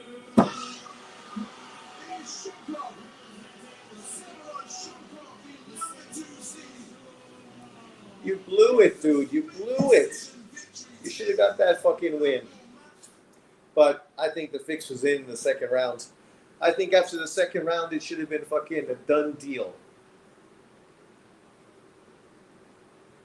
Look at all the Russians. They're all there. A million of them. This whole fucking group is pro-Russia. If John watched this, he would think only Central Asians and Eastern Euros were allowed to compete. Yeah. See, everyone's allowed to compete because there's big money prizes on the fucking up for it. Well, that's true. That's who fucking runs boxing right now. Even fucking India is doing better than the US in amateur boxing right now. See, you could have had the IBA belt, but you fucking blew it. You blew it, buddy. You blew it. You only got yourself to blame. I understand the second round, I think you won, but fuck, man. You fucking allowed that guy fucking in that fight too much. So, what is Russia? Russia has 2 gold medals. Uzbekistan has 1. Kazakhstan has 2. So that's who's won all the fights so far tonight out of the first 5 fights. Russia, Kazakhstan, Uzbek.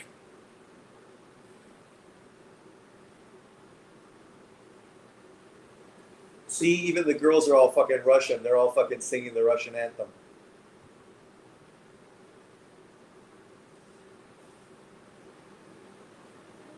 We're in Dubai. Why all the fucking Russians? It's like we're in Thailand. Now it's all fucking Russians in Thailand. Are you getting a fight in every weight class? Yeah. Yeah, all 8. 8 weight divisions.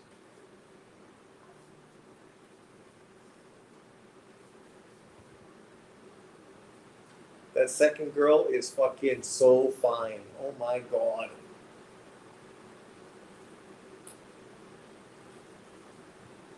Russians never smile. They're a miserable fucking group of people. Worse than fucking the Germans. I'll be up for another 2 hours at this rate. Of course you will. What is it now? 10:30? 10:36? We haven't even got to the good weight divisions yet. I think this was like 130. So we still have like 147, 160, 175, cruiserweight and heavyweight. So still 5 more divisions to go.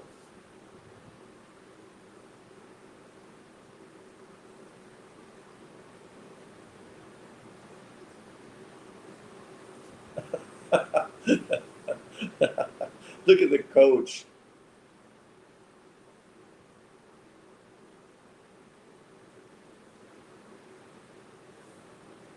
Four and 1, and you lose when it counted.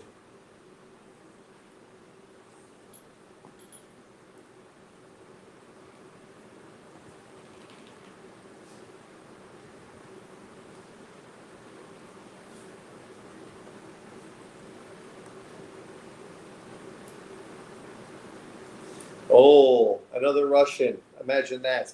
Literally, there's a Russian in every single fight today except one division. I'll be back. I'm getting beer too. This is the time when I actually can have a beer and watch boxing.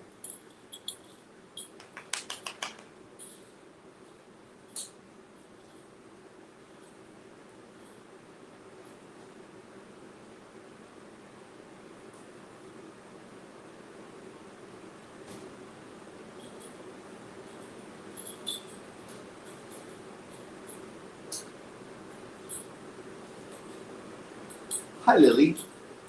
What are you doing besides messing up the sofa? Yeah, I know. You want to go to bed? Here, I'll open the door.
Okay, here we go.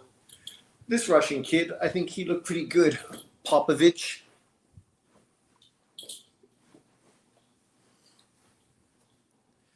Against a Kyrgyzstan fighter. Popovich Ilya. Ilya Popovich.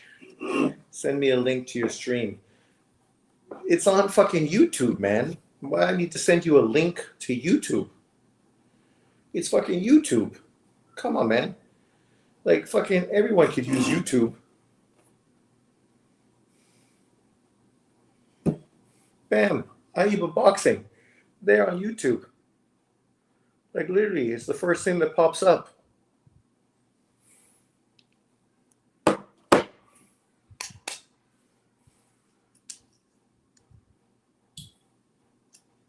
You can't join. Why? What does it say? It's on YouTube. What country are you living in?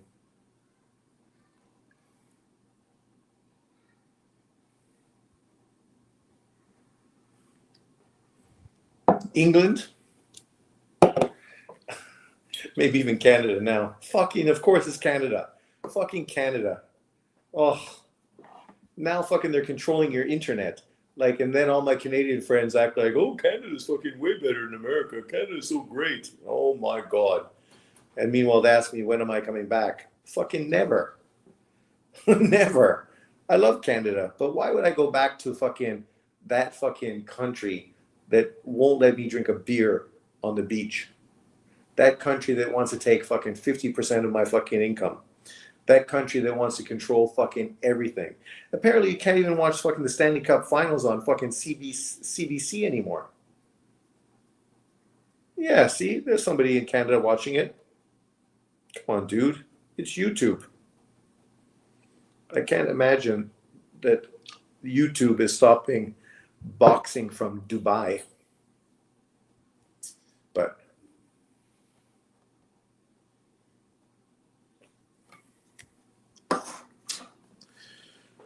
But who's winning?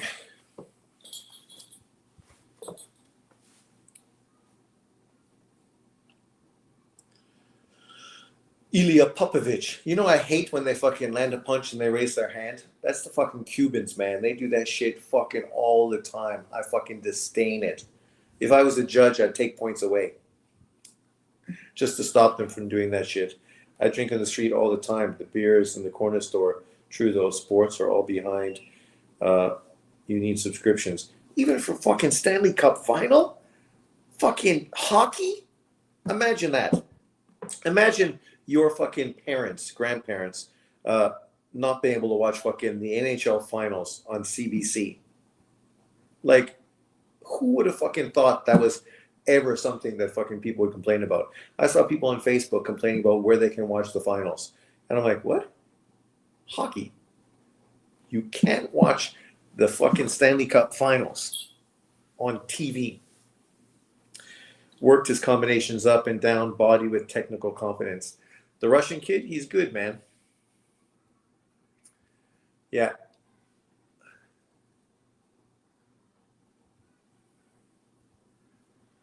Popovich, Ilya, easy victory. Technically gifted, great timing too. Real world level skills. That makes me mad. It kills hockey in Canada and Toronto. And go to the game is an arm and a leg. Well, yeah. Well, it's always been expensive, right? Fucking Maple Leaf Gardens. Fucking ever since Harold Ballard was the owner, and he wouldn't spend any money on players because he's like, why would I spend money? We're sold out every game. Fucking douche.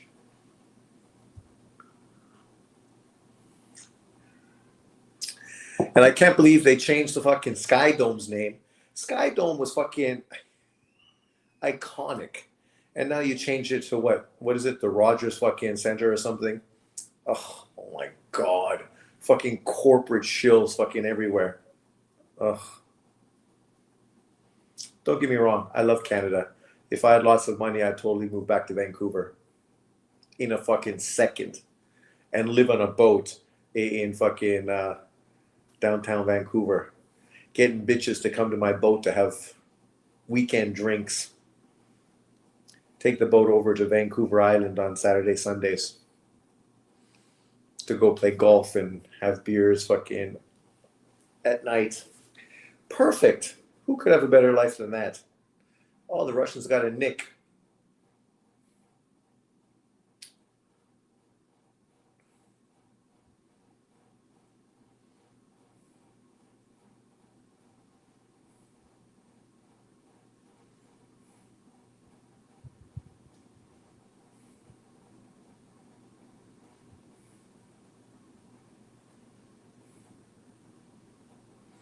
Oh, well, with $300,000, you can get a good doctor. Popovich. No, this is going to be the third Russian to win a gold medal in 6 fights today. 6 fights, 3 gold medals for the Russians.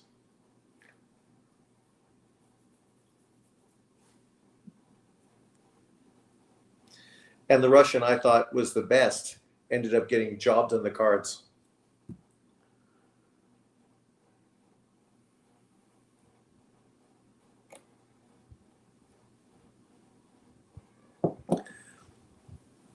It's okay, Judge. It's the last fight of the tournament. They said it was a punch. That was totally a headbutt.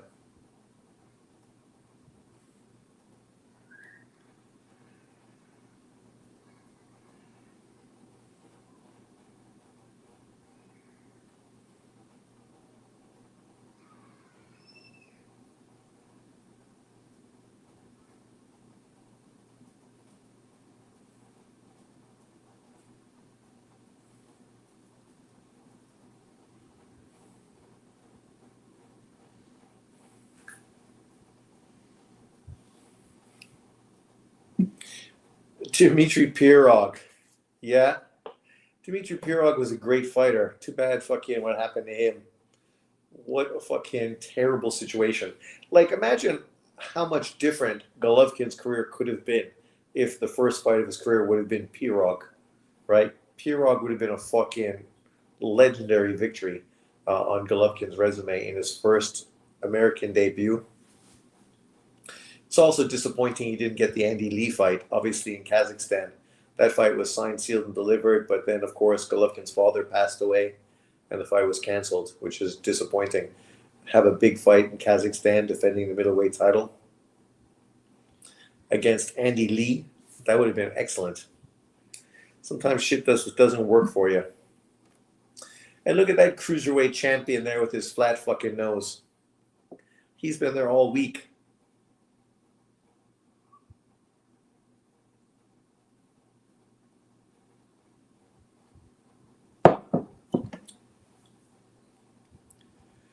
Fast jab.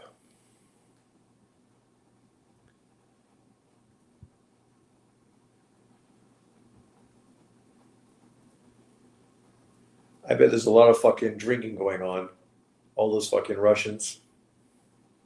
Oh, fucking Egypt gave fucking the Kyrgyzstan guy a round.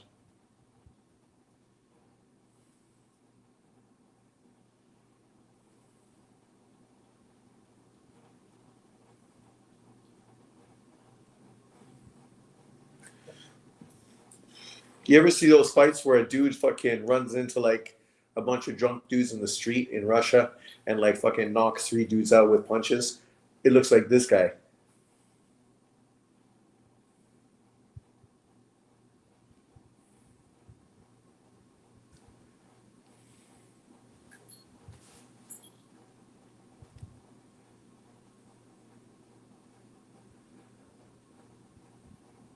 Psh.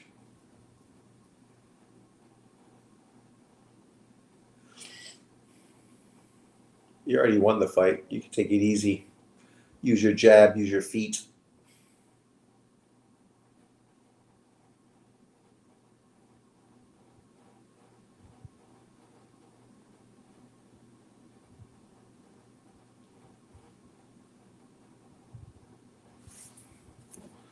Who's next after this?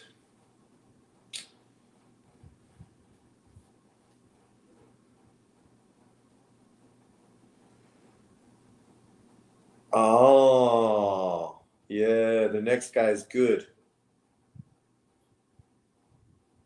67 kg guy. He's in with another Russian. Surprising. That Russian's good too. Veni Cool. Kool. See, I thought this next guy, Umatayev, and the cruiserweight, those 3 Uzbeks were all going to win gold. But the cruiserweight's in with a Russian fighter who's been a dominant fighter, Muslim Gagimandonov. And the kid that Umatayev is in with looks really good. Really good. But you imagine that. Like, you can see, like, every fight the Kazakhstans are in, all you can see is fucking Russian flags. 1, 2, 3, 4, 5, 6. 6 Russian flags. The Russians are coming, bringing vodka by the barrel.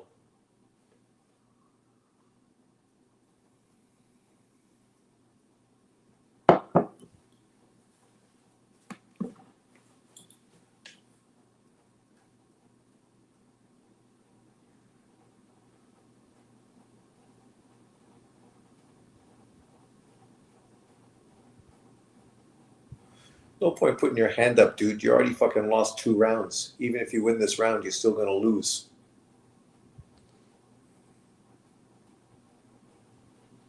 I think that the kid from fucking Kyrgyzstan's got a good pro style.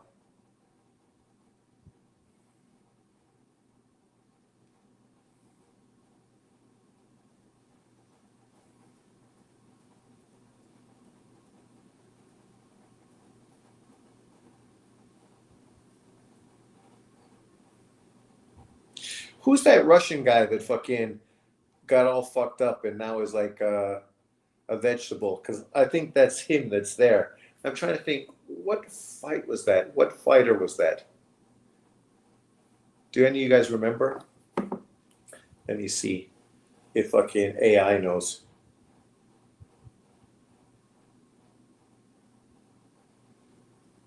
What high-level Russian boxer ended up having brain problems that ended up putting him into a wheelchair?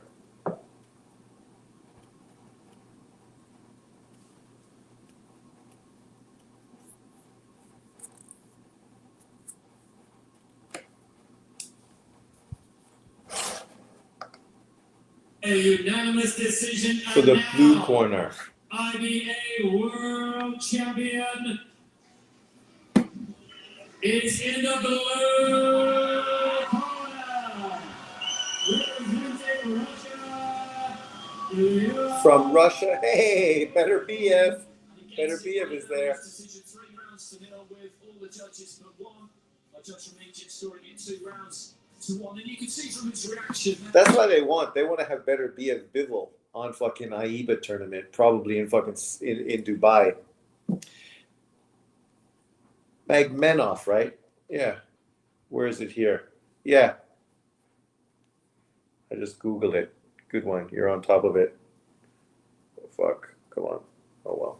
Yes. Magomed was a top Russian heavyweight, 18-0 with 18 KOs, forced to retire in 2013 after sustaining severe brain injuries in the Mike Perez fight. Damage left him in a coma, causing multiple strokes, resulting in long-term disability, including being confined to a wheelchair and paralysis on one side of his body. Yeah, he's there. Gassiev came down, gave him a hug yesterday. So obviously the IBA is, doing a good job fucking supporting this kid. Because imagine fucking that day. Fucking tragic, terrible. To be fucking a top heavyweight boxer, potentially getting millions of dollars, end up fucking basically a vegetable. Having somebody change your diapers, feed you, fucking can't do anything. Like there he is just looking like.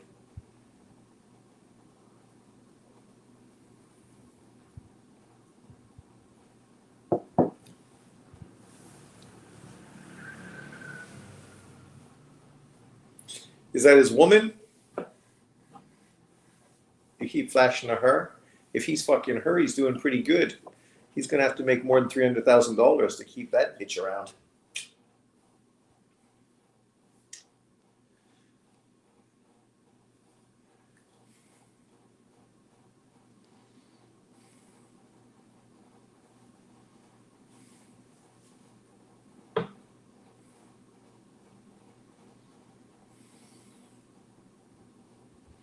Better be, Ev.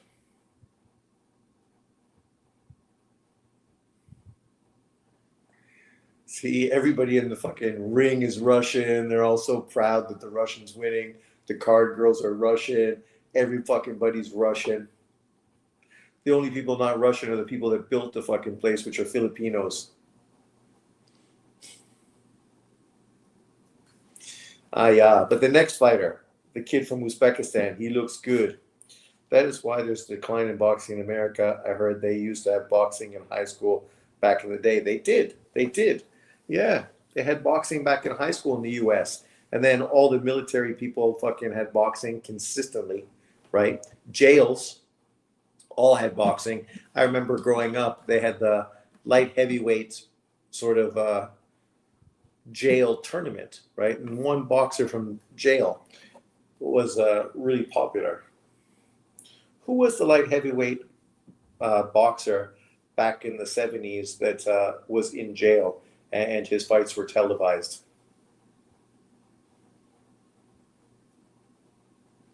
Imagine that now.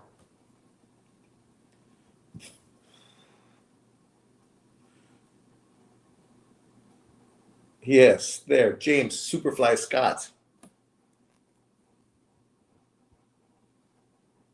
Oh, well, you can't see. But James Scott was a light heavyweight contender in the late 70s whose fights became famous because they were televised nationally while he was in jail. He was in Rahway State Prison, New Jersey, for armed robbery. His bouts were broadcast on ABC's Wide World of Sports. I watched all those fights. They were consistently on TV. He ended up losing a controversial fight to Eddie Mustafa Muhammad in 1979. Scott was highly ranked, was number 5 as a light heavyweight contender. Even discussed a possible world title challenge. The story remains one of the most unusual chapters in boxing history. A legitimate world-class contender fighting on national TV behind bars. Yeah. because they're making money, right? You know, the fucking prison was making tons of cash from the TV networks to do that. So, of course, they were gung-ho. Here we go. Cool. Evgeny Cool. And then clock killing tactics in the second round by holding on when things got a little bit sticky because of the. I think he's going to lose. I thought he lost the last fight. Our referee judges this contest from The Irish Bashkov always seeks to win. So a very good display to get to that semi-final. are from Italy, China, Running the España, tournaments in the round of 16. Tajikistan, and Cuba. It was a devastating Cuba. first round stoppage of Mateusz Barboza. This kid's good. Guinea-Bissau Out of world to the body. boxing fighters,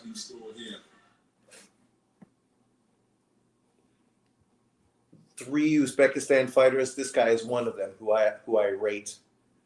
He could be a good pro. Mudiajayev. Good movement, good jab, good high guard, long.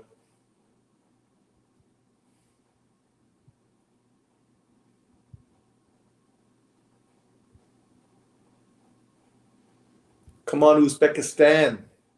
This will be your second gold medal. You got to beat this fucking cool dude.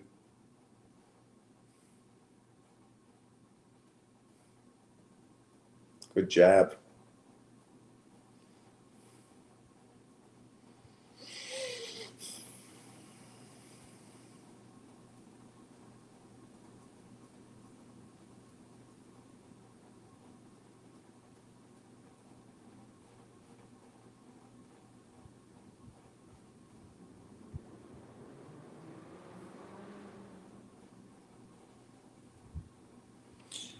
I don't like when guys only throw one punch. Combination punches, right? Those are always the ones where you get punches in, keep guys in their back foot.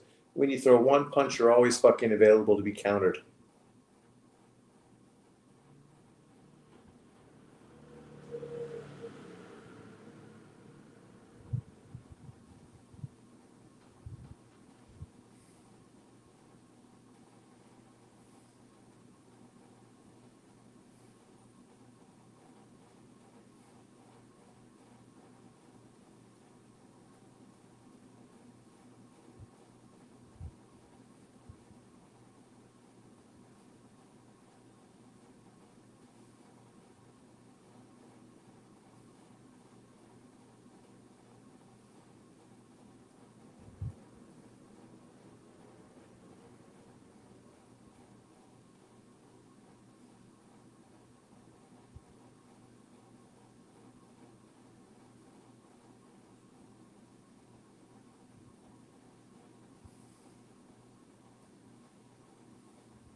I had Uzbekistan winning that round. Let me know what you guys think in the comment section below.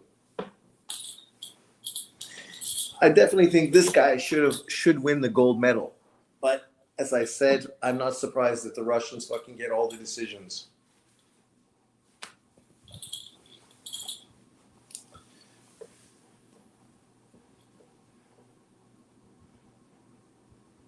Nice shot.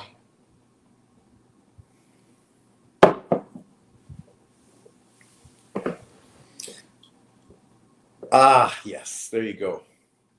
So far, my man's winning. Let's go. Let's go, Uzbekistan.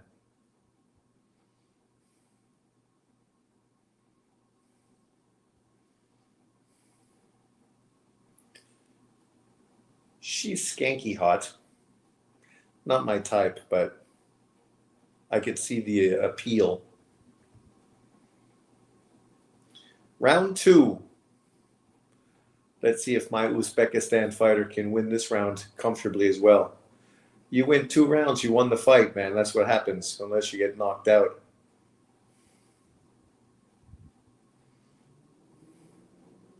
You can see what I mean about this guy being a potential good pro.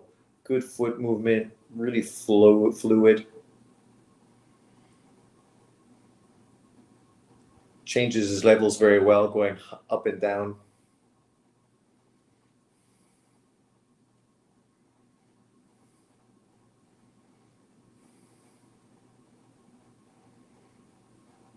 The only problem with most of these amateur fighters, they're not very good in fighters, right? Oh, nice left hand. That got the bald guy's head bouncing.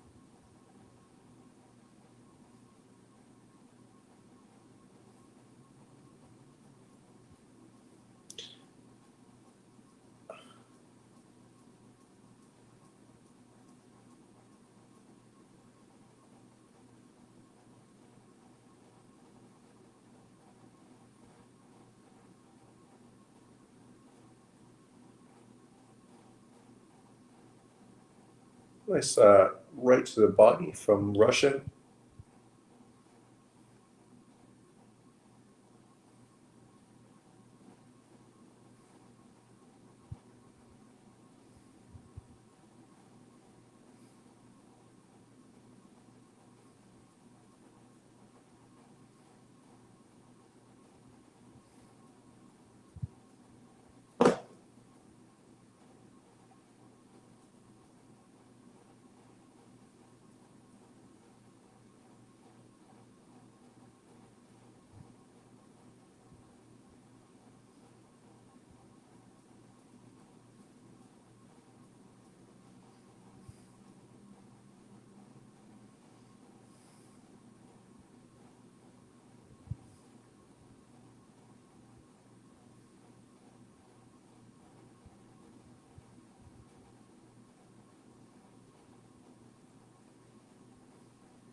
Round 2. I think my guy won pretty easy.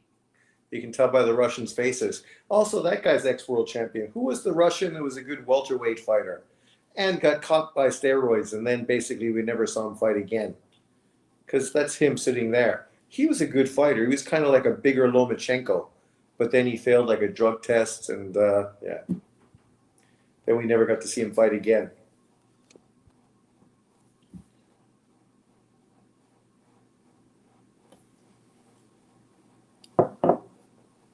Yes.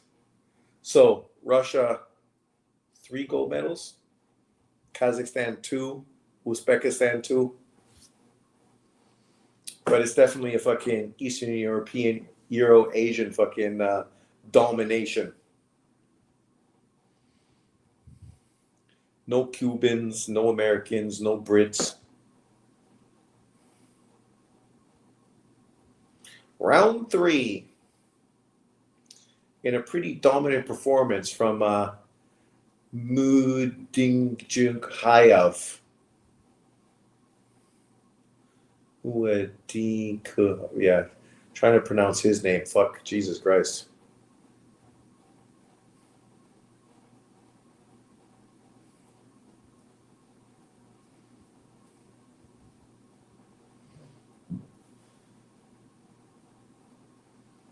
But this kid's sharp. Sharp puncher. Good foot movement. Oh, that was a sweet shot. Sweet little short fucking up jab.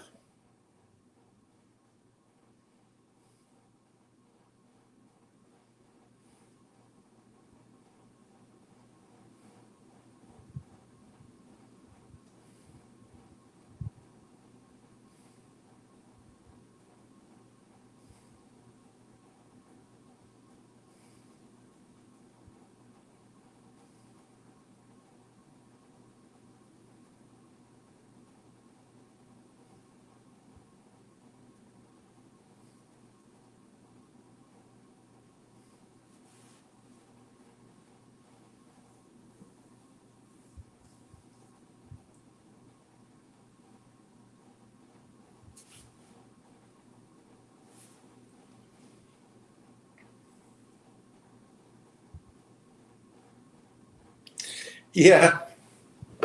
I was watching a show about Russia. There's a girl that does YouTube videos, and she lives in the coldest country or coldest city in the world. And she's just talking about how they cope. And she told you why people wear fur. You know, you get all these woke fucking white liberal women in North America that would spray paint fucking people wearing fur coat.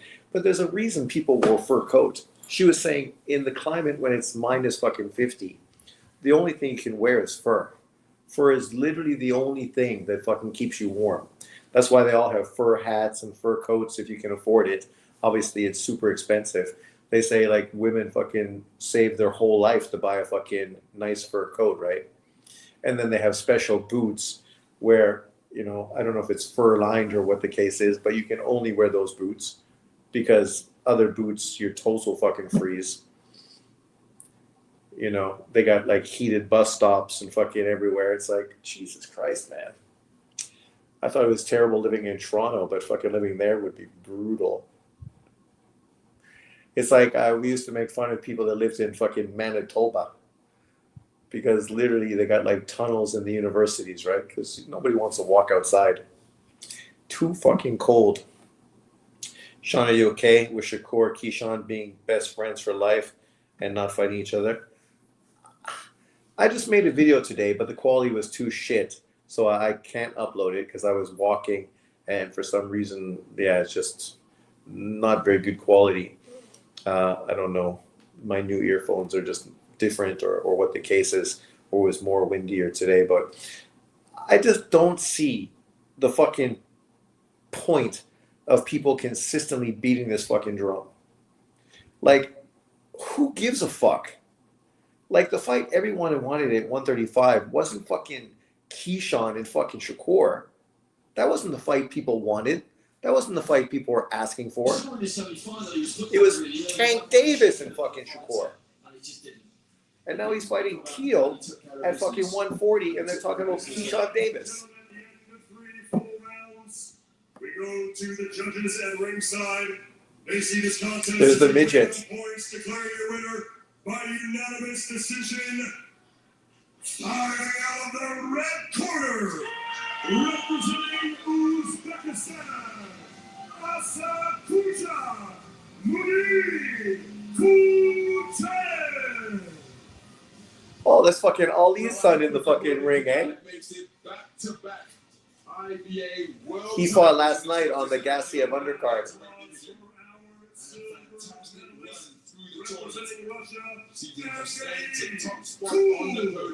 Fucking Ali. See, Ali's son's not stupid, man.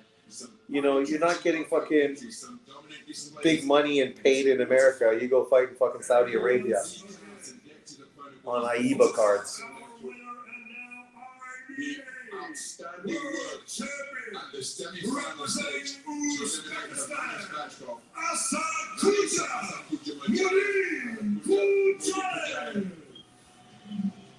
In these gold medal bouts, and he receiving that most precious prize of all, as well as the check for $300,000 US.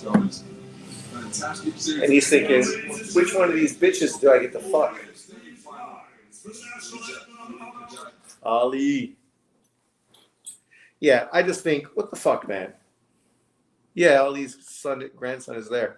He fought last night on the Gassiev undercard, so they got him giving out the gold medal today. I just like, this is just knockout boxing and fucking stupid motherfuckers like him that are fanboys looking for a reason to fucking shit on Keyshawn and Shakur. Shakur's fighting Teo. Why are we talking about fucking Keyshawn Davis? Like, how is that even fucking relevant in this fucking conversation? Like, literally, Shakur said he's probably going to go back down to 135. So then you got Tank fucking Davis. That's the fight to make. Like, nobody should be saying anything else except Shakur and fucking Tank Davis. If you're a fanboy of Tank Davis, you should just shut your fucking mouth because you got no fucking legs to stand on. Your fighter ain't doing shit. Ain't trying to do shit. but you're critical of Shakur because he don't want to fight Keyshawn. Like, that's the end of the fucking world. Like, there's no other fucking opponents available. Like, Keyshawn is trying to get a fight with fucking Richardson Hitchens. Fucking Shakur is fighting Teo. So why are we talking about that? Why is it relevant? Except for people that are just fucking haters that are trying to deflect. Like, it's the stupidest bullshit I ever heard. Like, and of course it's coming from fucking dudes like what? Knockout boxing. The dudes fucking take it in the ass from fucking Tank Davis. I mean, imagine how his wife thinks. I hope he's getting paid good money from fucking AdSense and fucking people throwing money to his channel. Because otherwise, being such a fucking fuckboy would be embarrassing. Embarrassing.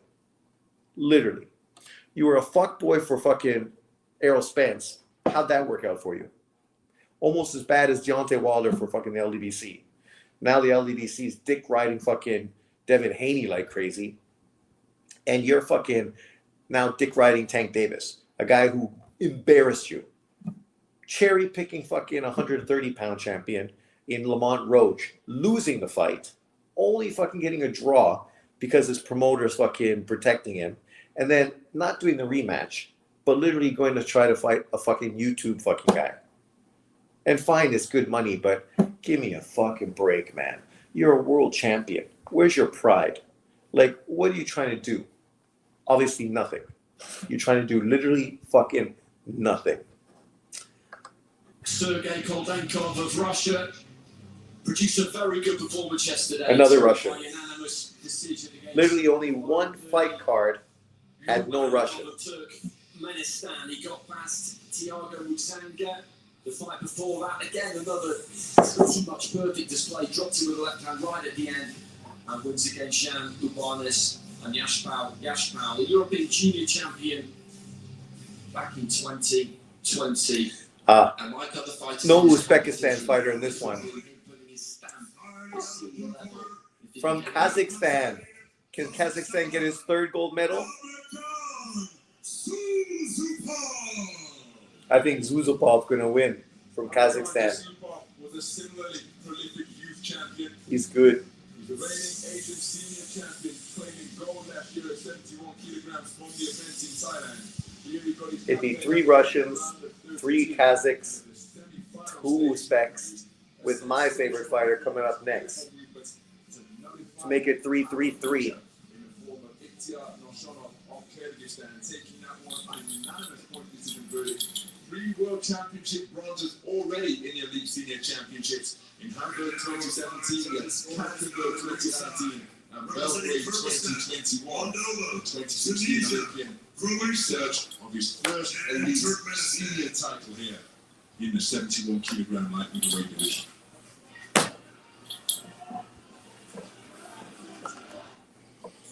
Come on, don't lose to the Russian. Don't lose to the Russian. We want to be Kazakhstan 3, Russia 3, Uzbek 2.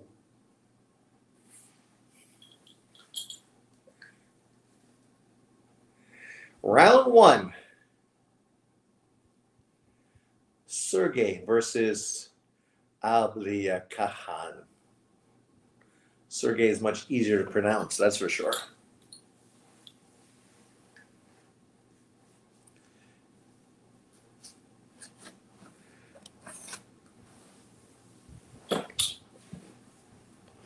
So this was middleweight.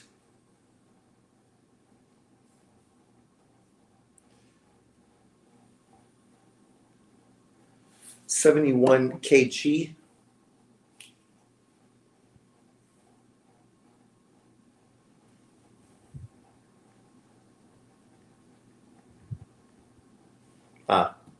So 156. Junior middleweight.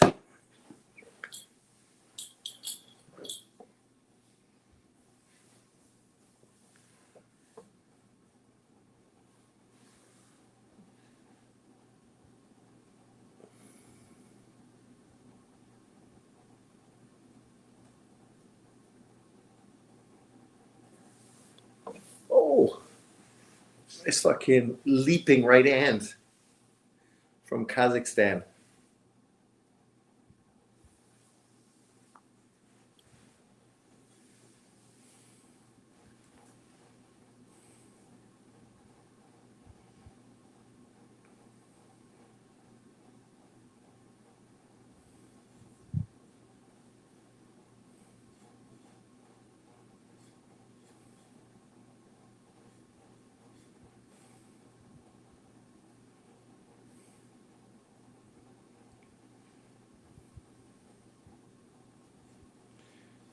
This fight's pretty even so far.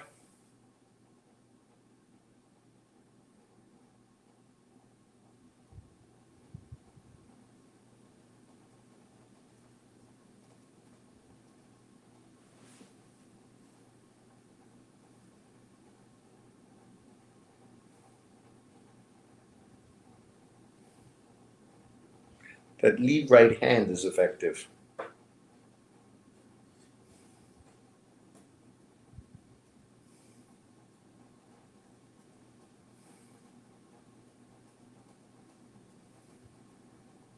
Oh, good counter shot.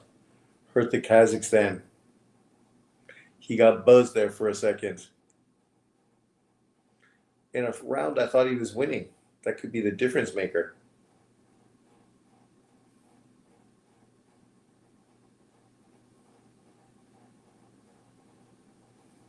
I guess I should be supporting all these Russians, right? All the white boys. I should totally be jumping on their fucking dick bag. There he is. What's his name? Who's that guy? That welterweight fighter. Kazakh power. He got caught though. Right there.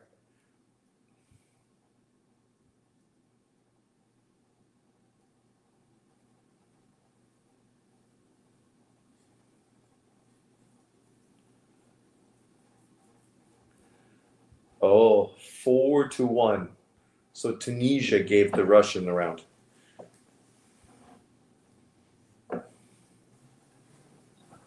Let's go, Kazakhstan. She's so beautiful. Oh my God. I wish I was a billionaire. So I would marry her. Well, I wouldn't marry her, but she'd be part of my harem. They were asking about if you could have 1 or 4 wishes. What was it?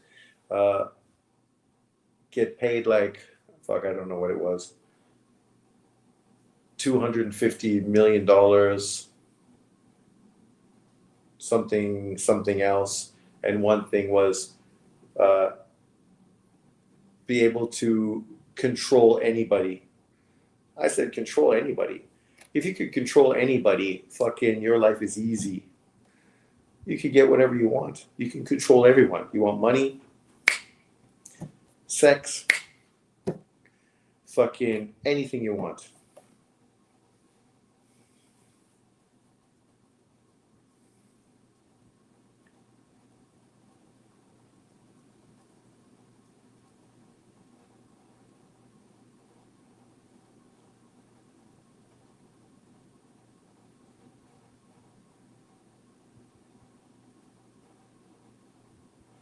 Let's go, Kazakhstan.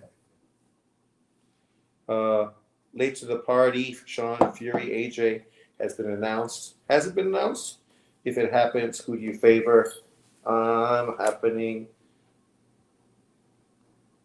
a little later, both not at their best. Well, it's kind of a good time for the fight to happen actually right now, right? I mean, obviously both of them are not at their best, which is fine. Because, I mean, they're both not at their best. So it's kind of an even playing field. I always felt that Wilder was a tough fight for AJ.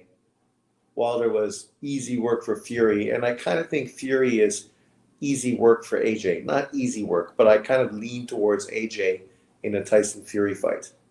I think a lot of the advantages Fury had against Wilder, they won't be nearly as effective versus AJ, right? AJ is a bigger, stronger guy, not going to be pushed around and easily fucking leaned on and stuff as easy as a chicken leg fucking Deontay Wilder. AJ has a much better jab and much better boxing ability, so he's not going to be such a little threat. So I kind of lean towards AJ. I think AJ is going to win the fight, and I hope he does in sensational fashion because it'd be a great fucking ending to a fucking very good career. And then maybe we can get the fucking AJ Usyk rematch. It's kind of like the Rocky movie. Remember Rocky? You can't beat him, so what do? You join him.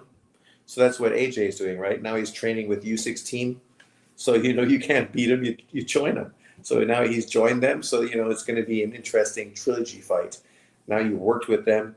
They obviously know you more, but you know them more. And actually, they've made you better. So it'll be an intriguing matchup.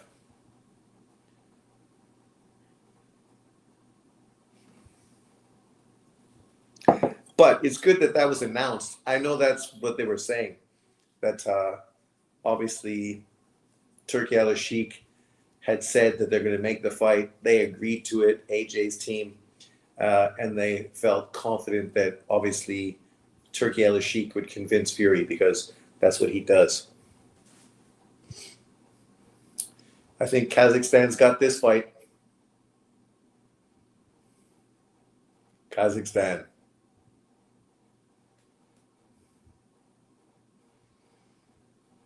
Yes, Kazakhstan's got it in the bag. 4-1. So 3, and 2. Not bad. An interesting night. I thought Russia would get all the medals because of fucking collusion, but I think this is better. This being split. If Umatalev can beat the Russian fighter next, it'll be 3-3 going into cruiserweight and heavyweight bouts. And what are the cruiserweight heavyweight bouts? Russia versus Uzbekistan. Right? Umatayev is fighting a Russian, and then Turbek is fighting a Russian, and then Armen Maxanov is fighting a Russian. Maxanov also Uzbekistan. So you got 3 more Uzbekistan Russian clashes for the final 3 fights of the night. If Uzbekistan wins the 3, they can end up being what? 6-3-3. That would be perfect, right? Is that what it would be? Oh no, not 6-3-3. Sorry, 5-3-3. 3 Kazakhstan champions, 3 Russian champions, 5 Uzbek champions.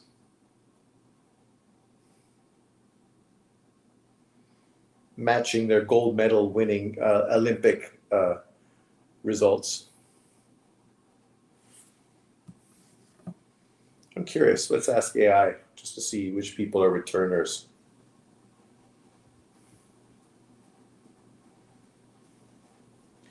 What Uzbekistani fighters won gold medals in the last Olympics boxing tournament?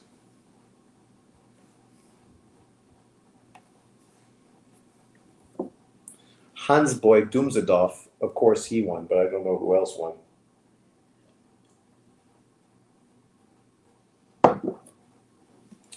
Uh, 2024 Olympics, Uzbekistan had outstanding performance, multiple gold medals. Hansboy Dumzadov won. Kolikov, who lost today, won. Of course, the guy we just saw won. Mady Degolikov, another guy at heavyweight won, but he's not there. And of course, Jelenov, super heavyweight, he won.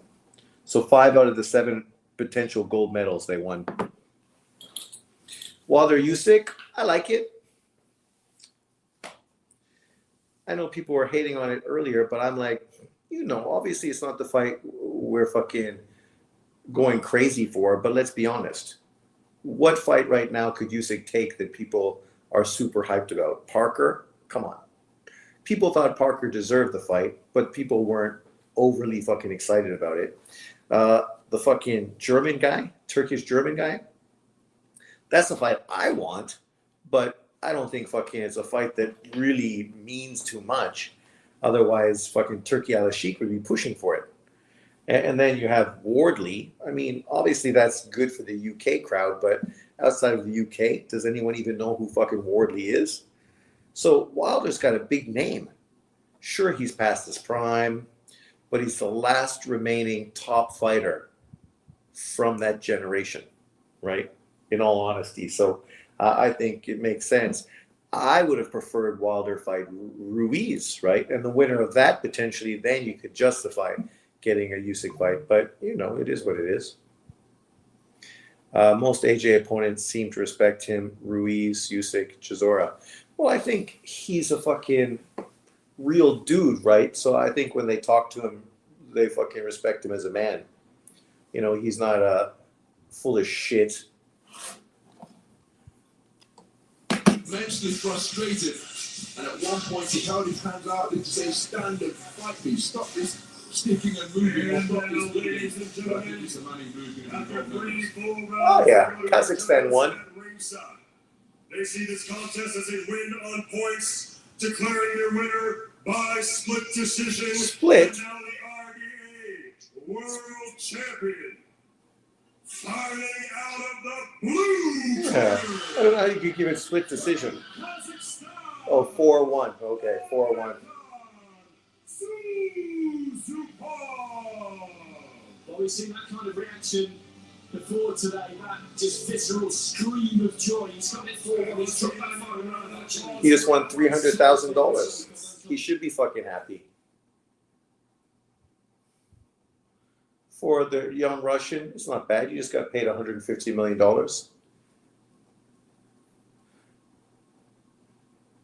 The Russian bitch looks like she's in for you.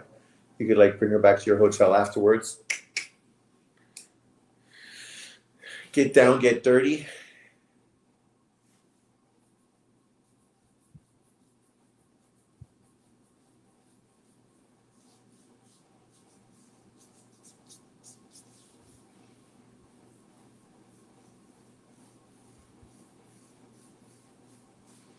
Congratulations, Kazakhstan. Man, that bitch lips are fake as fuck. Why would anyone do their lips so fake that they're like this?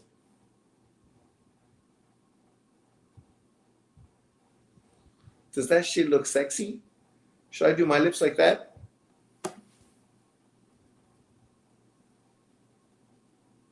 Fuck me.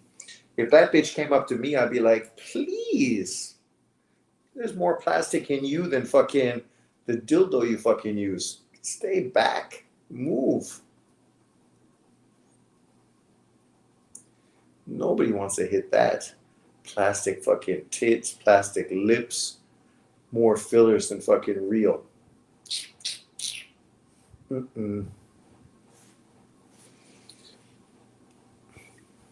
So, next, I think is Umatov versus fucking Dazit, the Russian guy. He's good. The Russian kid's real long, older, more experienced, good boxer mover, fighting behind his jab. For Umataliev, it's going to be a tough fight. He's obviously a great fighter, but the kid's 20 years old, right? He just won a world tournament in England in the summer. So obviously he's the number one seed, I think, going into this tournament, but he's not experienced.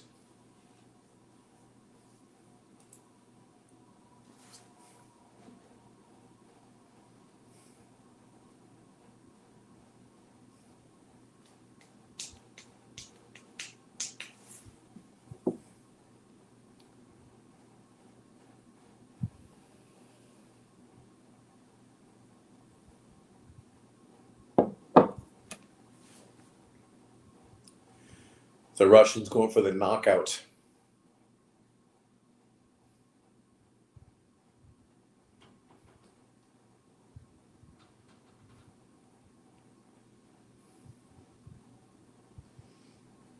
I'm surprised Golovkin's not here. But maybe IBA AIBA will fucking kick him out.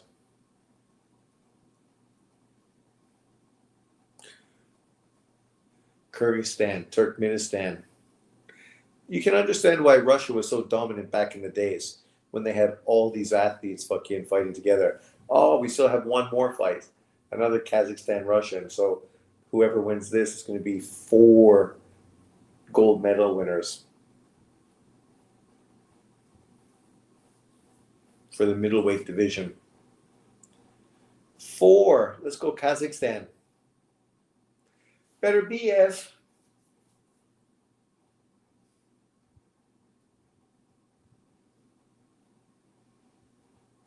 Kazakhstan.